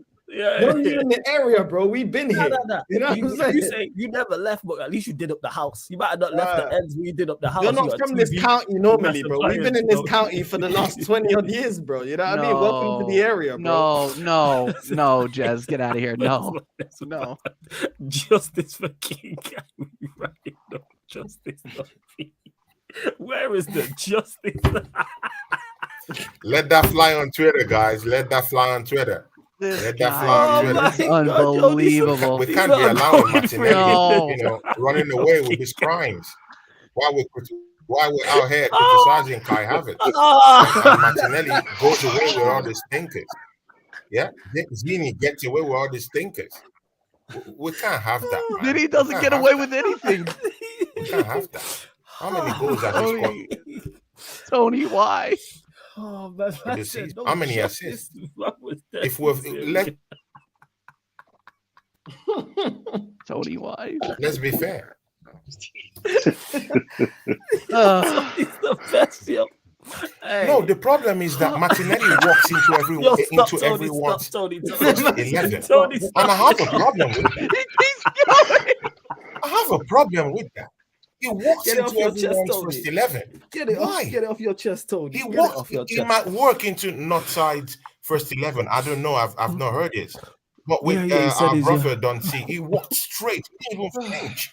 He didn't even Strolled him. pause to think You know what I'm like, saying? you know, he's Okay, in no. because Okay. you know, you just rush to him, and he, you know, he hit me a type of way because I don't know if every other person If he Let listen it to go, us, man. You just doing loyal it. side. Let it go, bro. Let it go, man. It's He's no He's more a he's joke lawyer, at man. this Did you point. not hear him, no side? Justice, man. Tony, This guy's will not stop. passionately Tony, backing Tony. Kai, bro. Like, what? Tony, What's going on, bro? Tony, we're here to help you. Tony, if you listen to what I said, because our squad is paper thin, we have to play him. I don't want to play him. We have to play him. Yeah. That's what you did And say. I You did criticized say that. him earlier on Now his I 6 get it. goals. Now I get it from your perspective. If you ever see me on Flawless's show, you'll see that I cannot stand that motherfucker. Yeah. Yeah, I don't want him at Arsenal. Right, Yeah. it's true. But because we have to play him, we have to play him. Who else are we gonna do? Who else is gonna play there? What, Sterling? Who else is gonna play Sterling there? You know what I'm saying? It's either Sterling. Martinelli or Sterling. The I devil you mean, know or the devil you I'll don't. take the chance. That's what I'm saying. What? Bro, we might as well play Casper there. For all I know. Yo, the chat is killing me. Yo, I mean, why repeat the same thing time and time again when you know to end in failure? Why repeat it time and time again when you know it's a stinker? He'll stink up the whole place. 20 years. Nothing. Bro, 20 years. 20 years. I'm used to it now. I'm used to it now. 20 years. About it, man. 20 years of seeing no players come and go. We just remember we had Javinho It's 20 years.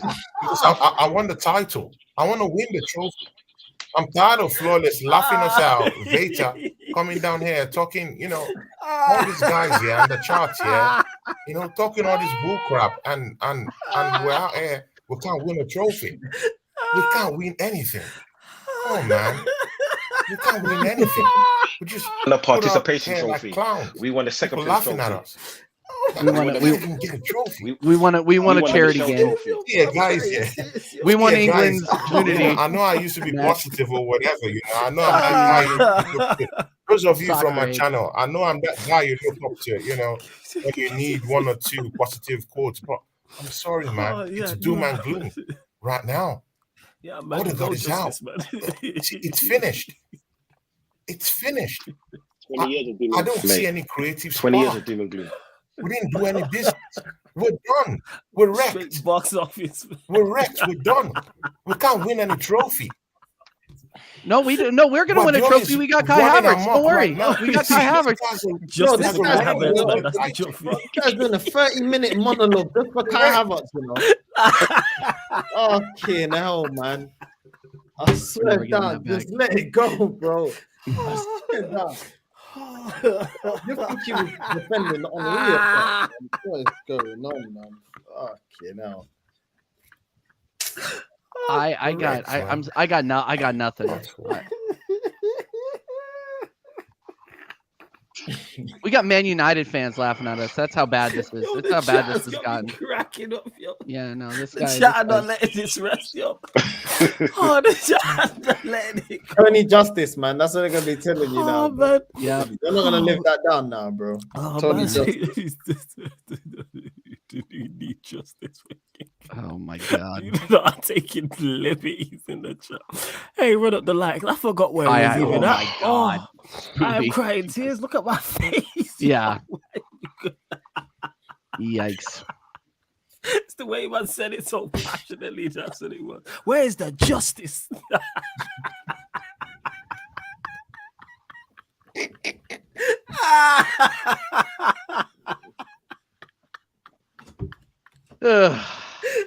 Oh shit, yo. I can't breathe, yo. But you're supposed to be ready with the show stopping because you're just busting up. I'm bro. sorry, Yeah. man. I apologize. I'm sorry. Right. So TJ, back to your what's it called? back to your shit, man. You look me look Who like cares? I'm crying, legit. Who cares? Back to your lineup for North London Derby. Who cares? All right, fine. Yeah. Rhea, same back line, Timber, Starsky and Hutch, White. Jorginho Partey on the left, Martinelli for the pace. He'll probably put in a stinker and get pulled, but I like our chances on the left side because I honestly don't rate Spurs. I'm not gonna lie to you. Especially on that side of the pitch. They've looked hella shaky on the edges of the pitch. So I'm not rating them, which is why I'm still predicting an Arsenal win even without Odegaard, without Rice. And on the right, Saka. Oh God, in the 10, it's time. It's time. It's just throw in Yeri out there because I don't trust. So you playing Yari? I'm going to be honest with you. We've seen enough of Kai Havertz playing in this midfield. We've seen enough. And then just put either Trossard or Kai Havertz in the 9. It doesn't really fucking matter, to be honest with you. Just put hashtag justice for Havertz in the 9 because he's been there, and we'll see what happens. But yeah, I just don't. I mean, and the only reason I say that is because I don't rate Spurs' midfield. They're going to be without Van de Ven potentially. Yeah, they no still Van don't de have Ven, no Solanke, Basuma either. no Yeah. Basuma. So so we're going to be They going don't up have against Bissouma. Papa Met. Bissouma No, is they're out. not going to have Basuma. Yeah. Bissouma is out. So they got you got Papa Bissouma is out. Metassar. Yes. You got Papa Metassar who's going to be slotting in there. Like honestly, Bissouma is out. I honestly, yes. So you're going to see a midfield of what? Madison, Papa Metassar, and Bentancur? Nah. I don't rate that at all. So yeah, we should win. We should win for sure with that 11. I don't want any excuses, by the way, either. I think Solanke is I'm out, dead if I'm serious. correct. If I get on, yes, he is. Yeah. Yeah. if I get on any review show after we draw or lose this match, I don't want to hear any fucking excuses. Period. End of story. We're not good enough if we lose this match or draw this match. We're not good enough. I'm sorry. Like, people are going to say, oh, TJ, well, the season's not over yet. We're not catching Man City if we drop points to these guys. We're not. Plus. So. Northside, you're 11 for this. I don't care. See, exactly. I knew it. I knew that was going to be a thing. Manny's just fed up already. Manny's just fed up already. I hear you. It's not my team, bro. It's not my squad. Ain't my manager, so they can figure it out. This is not what I want. They can figure it, bro. Nah, Fez, I fully hear what you're saying. Hey, you lot run up the likes. Over 170 of you lot in the building. Make sure you run up the likes. Please make sure you continue to subscribe as well. These man just kept going in the chat. Subscribe to Northside, TJ, Tony. That being said, on the Manchester United side of things, we can't stay out of the news. International break. You already know with United. As I put in the title, Ronaldo criticized Eric Ten Hag. Let me actually find the actual quotes that he said. So I am not indeed paraphrasing. 1 second. So this is one of the things he said on Ten Hag. He said, Manchester United, in my opinion, they need to rebuild everything. The coach says they cannot compete to win the league and the Champions League. As the Manchester United coach, you cannot say that you're not going to fight for the league or the Champions League. You need to have the mentality that even if we might not have the potential, we're going to try. You have to try. And when Bruno came out and said what he said, it's exactly what I said. You don't come out and say it, even if you don't have the potential, which Manchester United don't. Nobody thinks Manchester United are good enough to go and win the Premier League or even go and compete. But as the general leading the army out to the war, you don't turn around to your troops and your soldiers and say, "Hey, we can't win this war." Who lied to them? What quote was that from? Who said that? That is Ronaldo said that. It was Ronaldo. He was on Rio's podcast, 5UK. So that's where it's from. And I said this about Bruno when Bruno said what he said about, "Oh, we can't compete. The aim is top 4." Yes. He's not lying when Bruno said that. That's one thing he didn't say, but you're not supposed to say that as the captain. I can say that as a supporter. Other content creators who you know can say that. That's fine because we're not out there. What does that? And I said this as the captain. What does that do for the rest of the players? What does that do for the youngsters?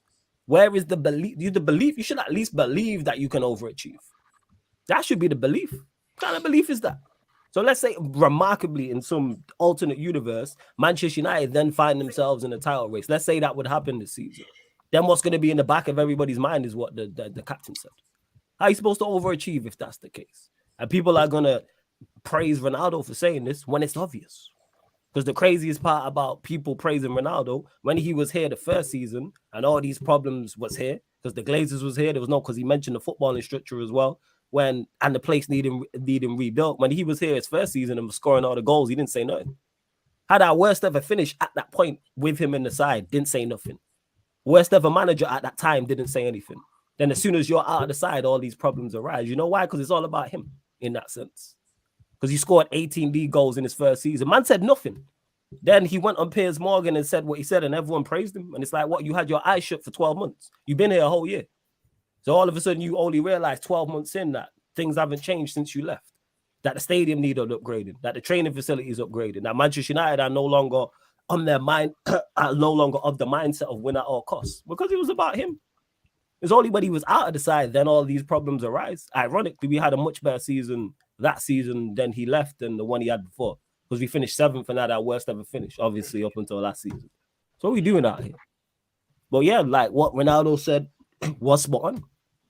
And it's crazy how people will criticizing me or criticize others for stating what Ronaldo says. Well, when Ronaldo says it, it's okay. That Bruno shouldn't have said that what he said.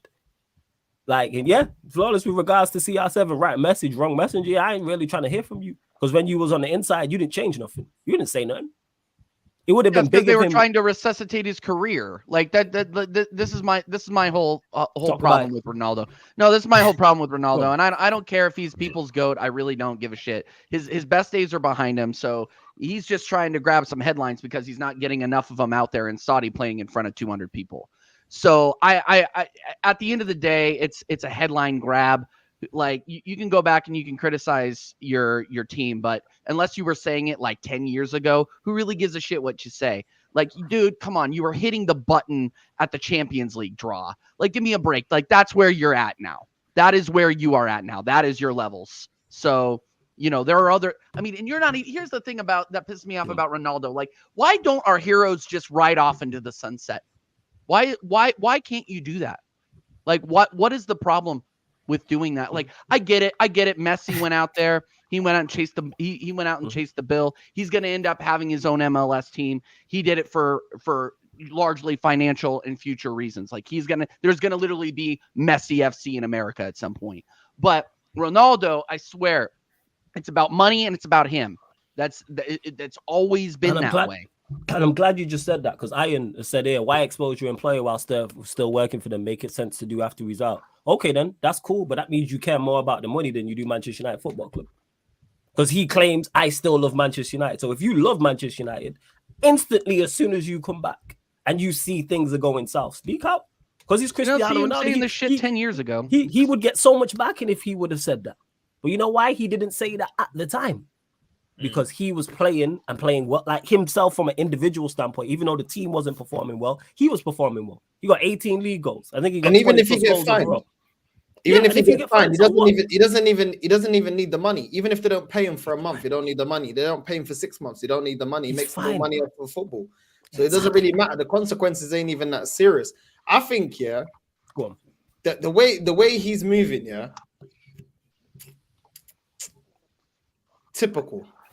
It's kind of like, oh, you remember the abuse I was getting, or the criticism, should I say, that I was getting when I was at United? You see, it ain't me, ain't my fault. You see what's going on now? I warned you, lot. Ain't my fault. That's all it is. It's all to say, yo, you guys blame me. I've left. The problem's still there. Instead of saying, do you know what, Ronaldo, you was brought in to be part of the solution. You weren't part of the solution. You was also part of the problem. You was part of the problem. You didn't make the team better. You were selfish. You wanted to grab all the headlines, and you're doing the same crap you do for the national team. He's saying all of that, yeah, to clear his name, because he's still upset about the criticism that came his way. Because he seems like the type of guy, as soon as he sees any type of criticism, he holds on to it. Yeah. You know what I mean? That's why he went on the Piers Morgan interview, because it was like, oh, what, people are blaming me? Oh, why are you making me accountable? It's not me. It's not me. Look at the state of the club. Look at the training ground. The youngsters don't listen to me. So I think it's one of them ones, bro. I think he's just being butthurt and saying, yo, you see, you guys blame me. The situation ain't fixed. No, you were part of the problem. You wasn't the complete problem, but you was part of the problem. And you was brought in on big wages to be part of the solution. You weren't part of the solution. And that's what it is, bro. It's all to say, well, did you see? I told man that I wasn't the problem. You know what I mean? But in reality, bro, it don't work like that. Don't. And here's the thing is, and people say, oh, he loves the, how does going on Piers Morgan straight after you? Before you go, Tony, one thing, Tony, 1 second. How can you be? Tony, 1 sec. Tony, 1 sec. Tony, I got 1 point and then you can make it. And this whole thing, what I don't like is the whole lying of the football, loving the football club. How does you leaving the football club, the season's still going on, Ten Hag's first full season, and you go on Piers Morgan whilst the season's going? How does that help Manchester United? Even if what you were saying was right, because what he was saying was 100% right. Everything bar the manager thing, I actually agree with. When he called out the Glazers, been calling out the Glazers for years, you don't get points for that. When Manchester United were three-peating and winning Champions Leagues whilst he was here, his first stint, green and gold scarves was in Old Trafford. I know because I was there. So like, what are we talking about here? Like green and that's LUHG has been a thing since they got here in like 05. So like, let's not do that and give him praise in 20, I think it was 21, 22, whatever season it was, whatever year it was, for stating the obvious. We all know how bad. You can see from the visuals with that. How does that help the team? That's what I don't like, is the whole, oh, it's Manchester United first. No, it's not. And that's okay. You're not supposed to be Manchester United first. I even critical of him for not being that. He's never been about the team. Flawless. He's never been about the team. Look at what Benzema did, yeah, to allow Ronaldo to get all the goals and the GA in that Real Madrid team. Benzema sacrificed his game. When has Ronaldo ever done that for the benefit of the team? When has Ronaldo put the squad first, bro? Do you know what I'm saying? Even Portugal in the Euros is another example away from Real Madrid. You're in the final. Yeah, you're propping up all the players, bro. You're just flapping around because you want the moment to be about you. And then when the flipping blickest guy from Portugal scores the goal for us to win it, then you want to be celebrating, trying to do the John Terry thing, putting the kit back on. Yeah, it was me. You didn't win it for us in the final. But you're always pointing at yourself. Now that you've regressed, you're making the Portuguese team worse. And instead of bringing the players through like Messi does to Argentina, you screaming and shouting. We won the other day. Just at the brink, we won the other day, a couple of days ago against Scotland. You don't sacrifice your game. You don't bring the players through. You're shouting at young players that are inexperienced, screaming at them, shouting at them, cussing them every single time they don't pass you the ball. But every time you miss opportunities, nobody can say anything to you. When do you sacrifice for the betterment of the football club? Because this is the stage of his career that he has to sacrifice to other people. And he has to be a leader by example, not just scoring goals and scoring little tap-ins. He doesn't do it. He doesn't do it, bro. Left Man United, cussing on the youngsters. In Portugal, cussing the youngsters, screaming at them, shouting at them. Won't do the dirty work. Won't do things to make others around him better, like Messi did. When do you ever put anyone else above your own interests? Because I ain't seen it for Portugal. I ain't seen it for Madrid. I ain't seen it for United, bro. The only time you're happy is when you're getting the service for the tapping and then you get the headlines. But every time you're missing stinkers, you don't want to be criticized. You want no one to go at you. But every time the youngsters are still coming through, where's the arm round there? Where's the arm round them the same way Figo had the arm round you when you were coming up? Where was that? What about when you went Man United and you had the whole squad, Rio Ferdinand and everyone had the arm round you when you were getting kicked about in the Premier League? When do you display that leadership that you received at Man United, that you received in Portugal? You don't show that, bro. Every single time you don't get your way, yeah, you're doing interviews with peers, or you're kicking off at the young Portuguese players, or you're kicking off at the manager. When we were losing to flipping, what was it, Morocco? Was it Morocco in the World Cup? And then you were benched. You come on at halftime, you did nothing, and then you're complaining about the manager, Fernand Sanch, that got fired. But what did you do when you come on the pitch? What did you do to justify being selected in the 45 minutes, bro? What did you do? But you go straight to the manager and bitching about the manager about how I should have started the game. You did nothing in 45 minutes. You're supposed to be a world-class player. What did you do? But you never look at yourself. It's always everybody else. No, but that's the problem I have is there's no accountability. And to people in the chat, let me segue TJ actually. TJ, I know you got a dip. You lot subscribe to TJ Warren TV. Type that in YouTube. The link's underneath in the description. One of the mods be kind enough to put it in the chat. Subscribe to TJ's channel. TJ Warren TV, people. That's TJ Warren TV. TJ, let them know where they can find you, what you got coming up, all that good stuff. Yo, big up everybody. Big up Don C. Big up my guy Northside, and of course my guy Tony. I will be live tomorrow with Connor. We're going to be doing our Let's Be Real show. I believe we're going live at 6 p.m. and that will be live on, God help me, United Spurs of America, doing an NLD preview. So yeah, with him and Deji.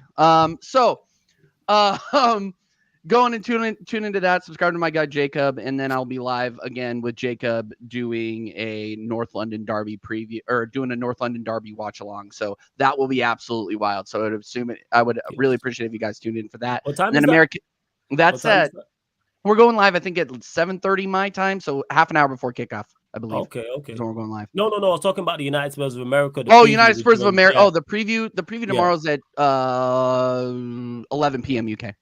Okay, 11 p.m. UK. Catch some of that. I am. Yeah, catch some of that. Yeah, it'll be wild. It'll be a lot of yelling, cussing. You know how it goes. Jacob writing fiction novels live on air. Anyway, yeah. Big up everybody. Thank you so much for having me, Flawless, again, and I'll talk to you guys later. Every time, big up to TJ. Shout out. Make sure you subscribe to TJ Warren TV. Shouts to you, Lauren, as well. But yeah, to people in the chat as well, when they hear me being critical, Ronaldo is one of my favorite players of all time. He is still one of my favorite Manchester United players of all time. So there's no hatred towards him. He's a part of the best Manchester United side I've personally ever seen, that 08 team. So there's no critique from him from that sense. I'm just balanced. I can criticize a player who I love. Like I said, he's one of my top 5 players of all time. But I'm just not hearing any defense of him when it comes to this. That's what it is. Ronaldo the GOAT, surrounded by bums at United. But he came here, though. That's the thing. Who decided to come back to Manchester United? I said that was a mistake. I didn't want him to come back. The reason why I didn't want him to come back because of the situation that we was in, because of the terrible team we had, because of the terrible manager we had also at the time. He decided to come back. And when we had that first season, it was like, the team was woeful. We had our worst ever league finish at that point. He's a part of that, even though he scored 18 goals. And we got better after he left that season. Then obviously it got worse this season, just gone. But he's right when he says what he says. I'm just not trying to hear it from him. Because like I said, when he was here, you didn't say nothing. When we had our worst ever league finish, you didn't say nothing. You weren't walking out of the stadium. You weren't walking away from the bench. You were up on Piers Morgan TV, criticizing the Glazers and all this. But all of a sudden, when it's not about you, it's a problem. But all right, I rate him for coming back, trying to help. But no, he came back for the check. That's why he came back.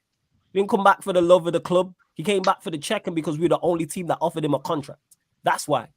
No other European side offered him a contract, and I said this at the time. Once he leaves Manchester United, no top European club is going to come in for him. And that's crazy because Piers Morgan asked him about it. And he was like, yeah, top European clubs was in for him. Name him then. Why you name any? Because no one offered him a deal. That's why. You telling me that, yeah, City was sniffing but didn't offer him a deal. That's the point I'm making. City were interested. Why would you? Of course, you're going to be interested in Cristiano Ronaldo. So are you saying you know presumably that the GOAT? So are you saying that presumably that the GOAT didn't have any other place to go after Real Madrid? Is that what you're saying? No. After Juventus. So what are you saying? After Juventus, I'm saying. So when he says that top side jostled for him, why do you doubt it? It's because presumably one of the GOATs. Who offered him a deal? He is one of the GOATs. He is one of the GOATs. I don't know. I'm just saying that if the GOAT says, "Hey," I'm calling him a liar because he would name them teams. Even Messi found a place to stay. I'm not taking it from him because he would have named those teams. If Barcelona would have offered him a contract, you telling me he wouldn't have said Barcelona offered me a deal? That's not getting out. We saying the most high profile is the player with the biggest profile and the highest profile in the sport got offered a deal and it didn't come out. Come on, man, use your brain. In the Tello as well. Come on, man was doing an interview for a Tello. He would have mentioned it. He would have mentioned it. And just because he may be some people's goal, just because every dog has his day, bro. But what if he's not contractually obligated to do so? What if he's not contractually obligated to do so? And big up gaming, he was surrounded by bombs. Sometimes Man United, the football club, have to take responsibility. How could you place this guy, with all those lots, down there, and wait for him to produce lots of magic for you? It helped you in the first season he came in. If you're saying he came to get a paycheck, so be it. He's the GOAT. He deserves a paycheck. And again, I don't think he came motivated just for money alone. I think he came to save his football club, his former football club. And again, he was surrounded by bombs. And see, not to forget, does he even have the enabling environment? I mean, the training facilities were off. You're waffling, bro. The roofs were leaking. In terms of team quality, it's not waffle. It's the truth. Even Flawless has told me that that's the truth. No, because for Portugal, you can't say he's surrounded with bums. He's surrounded with a lot of talent. One of the most talented teams in international football. We're talking about the club side. We're not talking about Portugal club side. What's the difference? We're talking about Manchester United football. We're not talking about we're mixing two arguments, Tony. What I'm saying is, let's go back to the original point of what I said. I said after he left Juventus, no other top European club went in for him bar us. That's the reason why he came to Manchester United, because we was the only offer. That's the point I'm making. And I said this at the time, and I stand on it. So when he's got this whole top European club in for him, I think it's a lie. I think it's a lie. No, but you don't I can have my opinion on it. I'm giving my opinion on it. Same way you give your opinion. But it's not fact. I think it's a lie. I never said it was fact. I never said it was fact. Who said it was fact? Who said it was fact? I know. I literally just said that. I legit just said it's my opinion. I never said it's fact. Who said that? I did not say. Who said it was fact? I did not say that. So why are we making? So let's not it make could points also that be nobody that he made. was offered contract. So let's okay. So Cristiano Ronaldo was offered a deal from a top European club and it didn't get out. That's what you're telling me. He was offered a deal from a top European club and there was no news story on it. That's what you're honestly telling me. Yes or no? Come on, man. Use your brain. You're an intelligent individual. What are we talking about here, man? Cristiano, that's why you can answer the question. Tony. Answer. No, Tony. Answer the question. Answer the question. A top European club. Wait. Answer the question. No. We're not going over this. We're not going over this. We're not doing that. We're not doing that. We are not doing that. We are not doing that. We are not doing that. Answer the question. A top European club or clubs, you can pluralize it, offered Cristiano Ronaldo a contract and it didn't come out in the news. That's what you're telling me. You believe that to be the case. Is that what you're telling me? Yes or no? Yes or no answer. That's all we need. Can I rephrase the question? See, man. Go on. See, Mando will answer the question because man knows, man. Because man, go on. Tony, let me rephrase the question. What top European club was rumored to buy Ronaldo?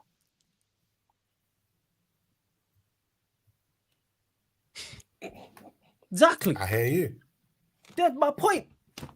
Come on, man. What are we doing? And just to clarify, people, that doesn't mean Ronaldo's not one of the GOATs. He's one of the greatest of all time. But guess what? So's Ronaldinho. He's my favorite player of all time. Best player I've ever seen. Do I want him at Manchester United in 2024? Actually, our team's that dead, probably. But would he go to a top European club now? No. You're not. You know what I'm saying? You're not getting Ronaldinho. Same way you ain't going to bring back Henry. You ain't going to bring back Perez and Vieira. You know why? Because it's 2024 and not 2004.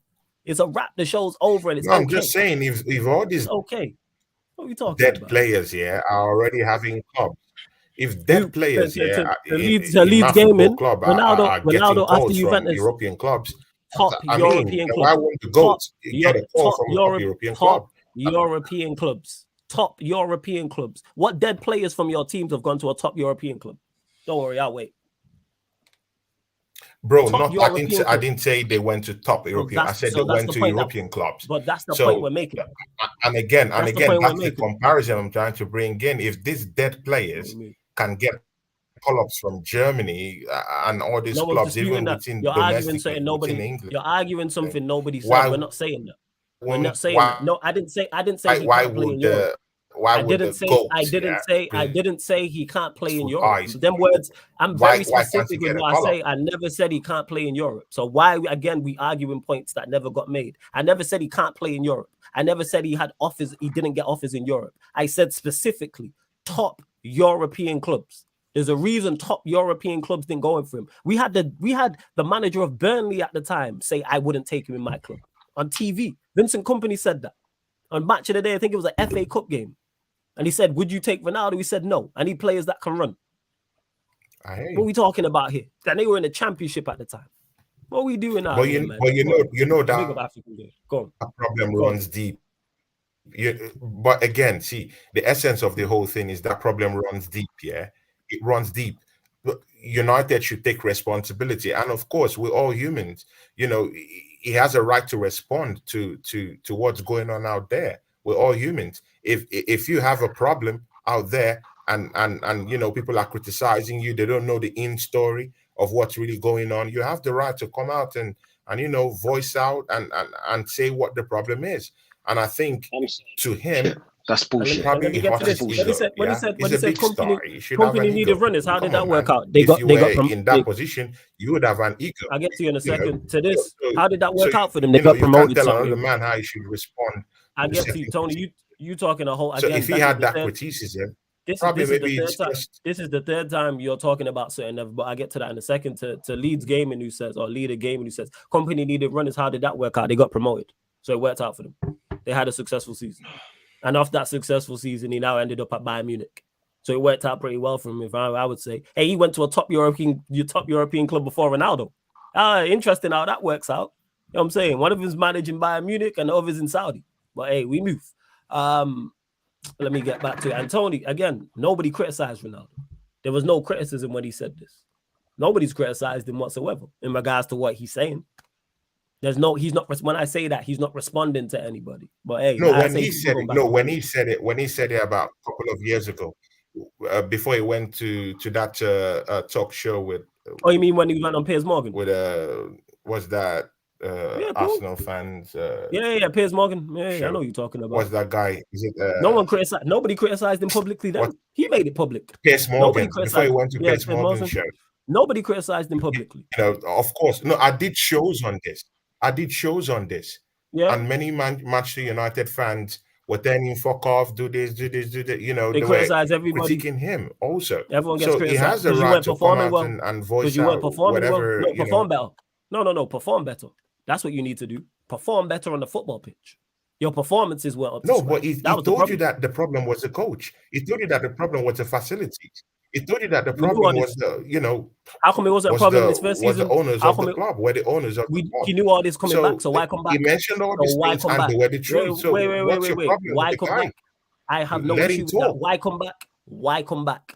All them things were there apart from the coach. Why come back? If the facilities are that bad and the owners are that bad and all this type of stuff, which was all here, because you had it. He wanted to help you. He wanted to help a football club that was close to his heart, also take a paycheck at the same time. Who wouldn't do that? Nah, man, I would do that. All he wanted was a paycheck. All he wanted was a paycheck. I would take a paycheck and help the team that I, that I grew with. He was a petulant child. He's a petulant child. Yeah, he's a petulant child. You see them kids that are in Sainsbury's. Yeah, that want a piece of chocolate and they can't get it. And their mum says no, they start crying. Yeah, that's what he did. Because no one said nothing about Ronaldo. He's the one who took himself to Piers Morgan and tried to out everybody. Why? Because he was getting dropped because his performances weren't good. Yeah, everyone has suffered in Man United and before to accommodate Ronaldo in their team. Yeah, and when things wasn't going on, what did he do? Sure. He went to the head teacher and he started snitching. This is what I'm saying. To get out the school of United, and you want to blame United for that? I hate United for the best of them, and I was laughing at them. But I've got to be cordial because I don't give a fuck about my United. Yeah, but with Ronaldo, put it this way: if he was still Ronaldo of 08, 09, 2010 to 2018, yeah, guess what would have happened when he left Man United? Yeah, he would have probably went PSG, he would have went Bayern Munich, but where did he end up? You tell me. And if he was still that player, yeah, why is he there? Yeah, all these top European clubs offered him deals, but he decided to go Saudi. See, it happens both ways, man. You know. Yeah, it makes a lot of sense. Yeah. A guy who's still probably gonna be playing when he's 40 plus had all these top European offers. Bayern Munich were in for him, Barcelona were in for him, Real Madrid wanted him back. English clubs were looking at him. AC Milan, Inter Milan, Juventus, but he said, nah, forget that. Forget going to Italy. Forget going to Spain. Forget going to Germany. Where we needed a striker. All right, cool. Okay, we needed a striker. If he was that good, why didn't we get him? We needed a striker. So I want to go Saudi, man. He said, forget all that. No one wants him. He's past his best. Yeah, Man United should have never bought him, but guess what? No, Don, you're on point. I get you, man. I get you. But again, there's two sides to the story, man. I get it. But again, there's two sides to the story. Why is Ronaldo the only one to come save the football club? It's a collective effort. Didn't save it. One man can come down to your football club and save it. Facts. Yeah, he didn't save it either because there's a deeper problem with Manchester United. Facts, 100%. And this proves him right. You're on the verge of sacking your manager. It proves him right in a way. Right. We all knew Manchester United had issues. We all knew Manchester United had these issues. The roofs are still leaking. The jacuzzi still hasn't been done.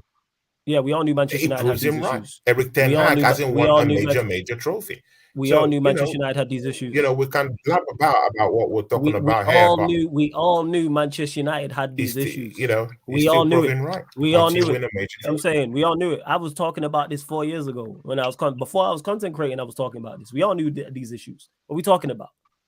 I know, man, who was in the academy. What we talking about? The issues at Manchester United. What we doing here? Like, we all knew these things. I'll give you credit for stating the obvious. Like, we all knew these things. Well, you didn't say that in your first year. Why? Because you was playing and scoring goals. That's why I don't give him credit for it.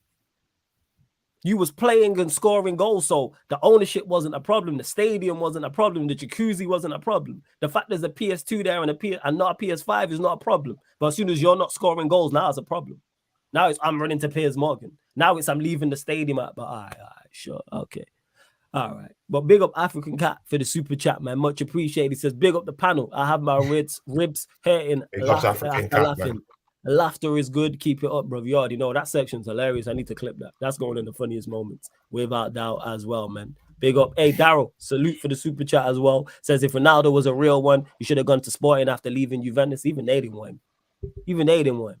And big up to Dal. You've become infamous for this. You don't have all the answers, Tony. That clip's hilarious. But big up to Dal Oregon Goon, who's been a member of the channel for 15 months. Link is in the pinned comment as well. Big up to Jason. Oregon Goon, my brother. Big up Flawless. First time catching your streams for time. Tonight has been an epic stream. All respect, bro. Big up the panel. Hey, love to everyone that's locked in, man. Absolute real ones as well. Big up to everyone who super chatted again. Big up to African Cat.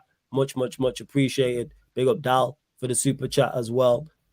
Dal and Marion Goon been a member of the channel for a long time. Search for the super chat as well as Southern Goon earlier. But we are gonna close out, run up the likes, hit the subscribe button as well. Northside, my bro, always good chopping. How about you, man? Let them know where they can find you, what you got coming up, all that good stuff.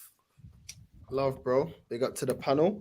And yeah, man, Northside LDN on YouTube. Back tomorrow. Yeah, man, more content. Probably when I finish work, probably around 4. Okay. And then doing a Jeremy Kyle show, a Jeremy Kyle reaction later on in the evening. You know what I mean? I gotta change it from Arsenal, man. You know what I mean? Something to put a smile on my face. You know what I mean? Whenever you think your life is bad, yeah, it's becoming depressing, man.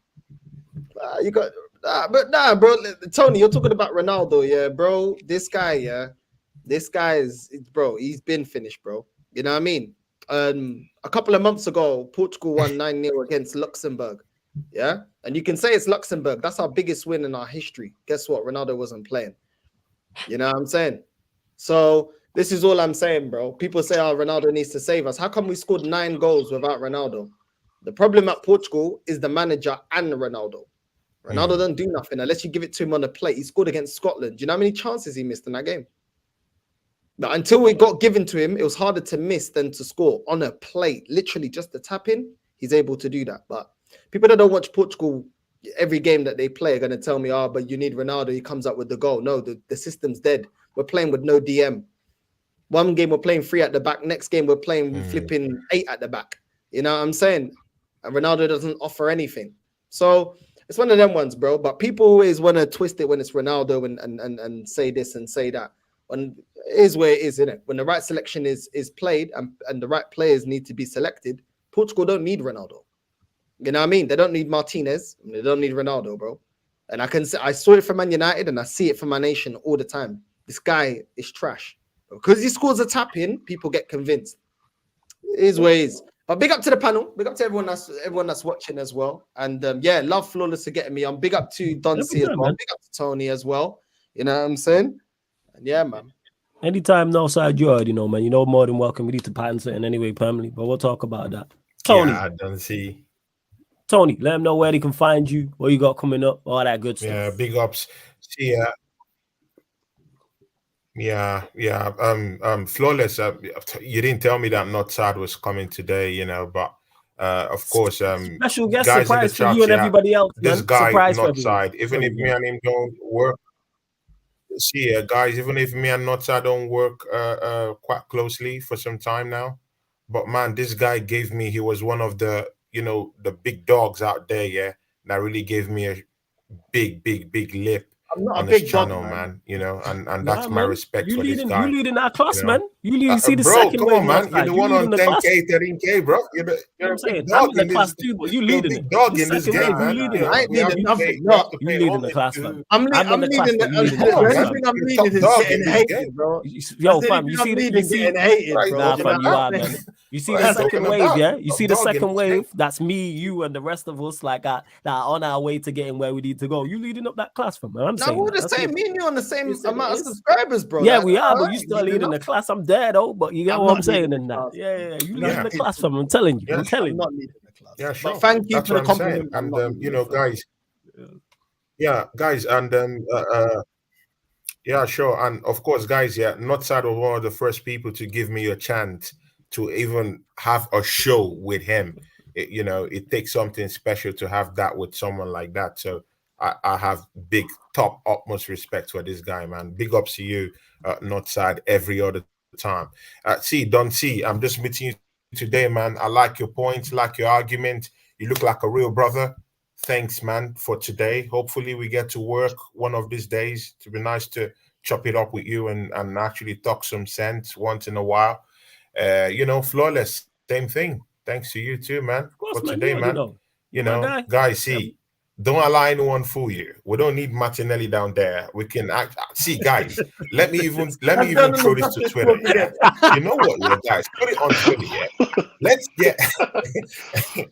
I've seen the training videos of Sterling, yeah, on YouTube. Guys, I'm that petty. I am that petty. Why don't we get this Martinelli guy off to start from the bench and put in Sterling there, who's scoring goals in training? I'm that petty. Yeah, that's how low. I see, yeah, guys. I like the low blows. I can go for the low blow. See, guys, yeah, it won't hurt anyone. Yeah, let Martinelli sit on the bench. Let's have Sterling, have a new lease of life. He just got baptized. He just gave his life to Christ. Let's see what he's gonna do. He literally gave his life to Christ last week and got baptized. To do with anything? He's born again, man. Justice. Let's see I'm saying this is new Raheem, man. This is Raheem christened, man. You know what I'm saying? Different. Man's talking like on phase 5, he rose again from the ashes. He rose again, man. This is the Raheem the Dream, man. When he puts on that red and white, hey, it's gonna be different. Yeah. And he's guys. He just got baptized last week. A new lease of life. Let's throw away Martinelli. Let him start from the bench.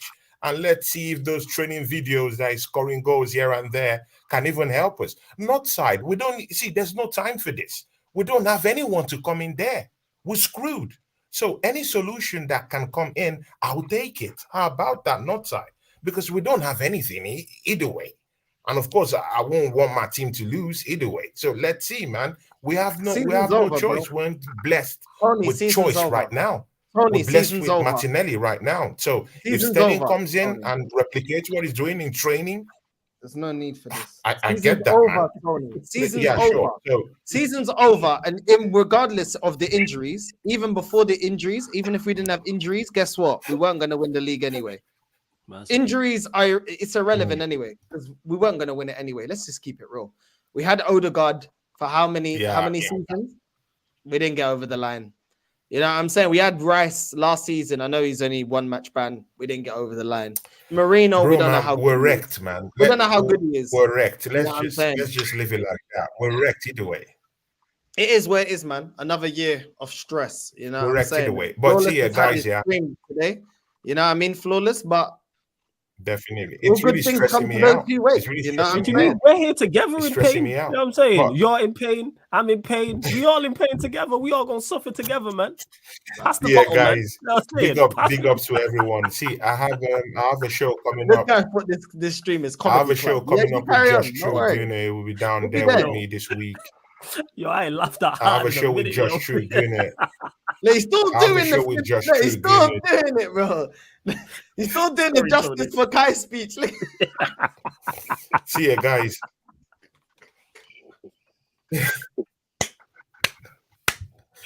See ya, guys.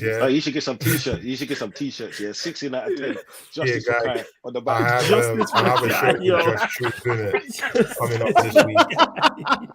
Limited time, guys. Limited match. Justice for Kai. I'm saying no Kai, no peace. Oh my God. Yeah. See ya, guys. Lord of mercy. Yo, Flawless, let me get my show stuff. Sorry, my bad. Sorry. Yeah. You lot. We'll start again. Subscribe to Tony Claude Gunner TV. Floor's yours, Tony. Floor's yours. Go on, Tony. Floor's yours. See ya, guys. Join me this week. I'll be with Josh True Gunner this week, of course. We're talking about the injuries and what's going on down there at the channel, on his channel and on my channel. I'll be with the Southern Gunner this week also. We have a show this week, I think, on Saturday. And then I'll be doing the watch along. I might be doing a show from my game. I have a refereeing game tomorrow. one of the league games here in League One down here in Finland. So I'll be giving my fans some just some talk before the not London Derby from the field, and I'll be having a watch along on Sunday also for the not London Derby, and I'll be back here next week. I had a show today with Oregon Gooner, so link me on my bio. It's everywhere. Everything's there. YouTube, Instagram, Twitter. Just talk to me, and if go there's support a Tony. chance That's for my a collaboration, if this time, I'll get that across too. Don't see, man. It was nice to meet you today, brother. Nice to meet you, man. Top guy, man. Big ups to you, man. Not side, thanks for today, and Flawless. Big up to you every time. And the chat, big up to you guys. Yeah, you guys are the real heroes. Facts, man. Facts. Hey, Dom, man. First time, obviously, chopping up with you extended outside of the fan calling show. But anything you want to add to the people, them, floor's yours, fam. I just want to say, Flawless, thank you for bringing me on today, man. I appreciate it, and I respect you highly. That's what I'm saying. So, and I love your shows. You get what I'm saying in the chat. Got nothing but love for them. Northside, nice to actually chop it up with you, man, because I respect your views. Nothing but honesty. This is what I'm saying. A real Arsenal fan, someone that's cut from the same cloth as me. Tony, you're a madman. I love your energy. This is what I'm saying. You keep it real. You say it is. This is what I'm saying. But you're a madman. Do you know what? Yeah, I thought he was gonna start singing some church psalms. I was just waiting for that. You know what I'm saying? Like, it's about to come out. No, yeah. Bro, I thought he was gonna start singing Amazing Grace or something like that. To get what I'm saying?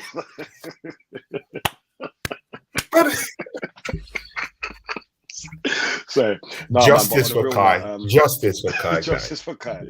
You man, keep doing your doing, man, because you know what, yeah, you men are keeping the community real. This is what I'm saying, and you're keeping Arsenal pure. This is what I'm saying. Fuck that dude at the top. What's his name? Flawless. And his side bitch as well, because we're gonna spank his side bitch, yeah. You get what I'm saying? And we're gonna come from Man United afterwards, yeah, and we're gonna be right here to laugh at the blood clot tears. You see what I'm saying? Yeah, but thank you again for having me.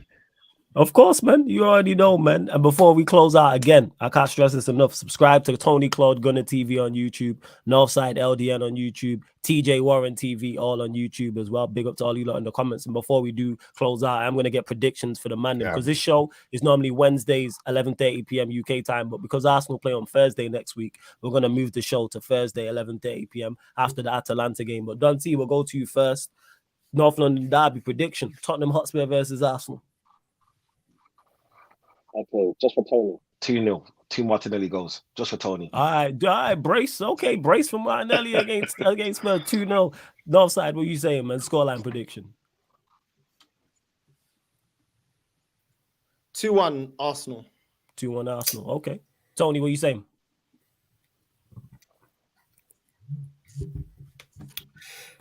See, man, I'm sorry, man. I don't have anything to say. I think that game will be a very difficult one. I can't tell. With Odegaard out, of course, the Spurs away. That ain't easy. I can't say, man. Well, no. And I can never say we'll lose to Tottenham Hotspur. I can't say that, but I have my doubts. That's all I'll say.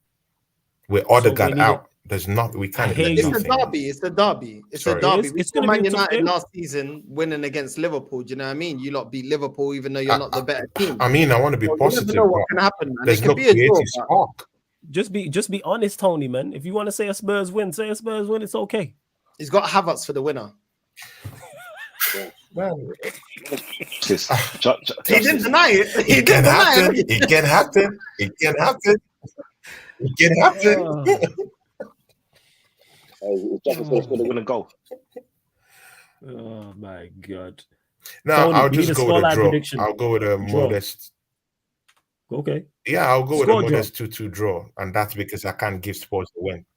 Okay, but it's 2-2 draw. Staying with you, Tony, because by the time we do the next show, Arsenal would have played twice. Away to Atalanta. Scoreline prediction.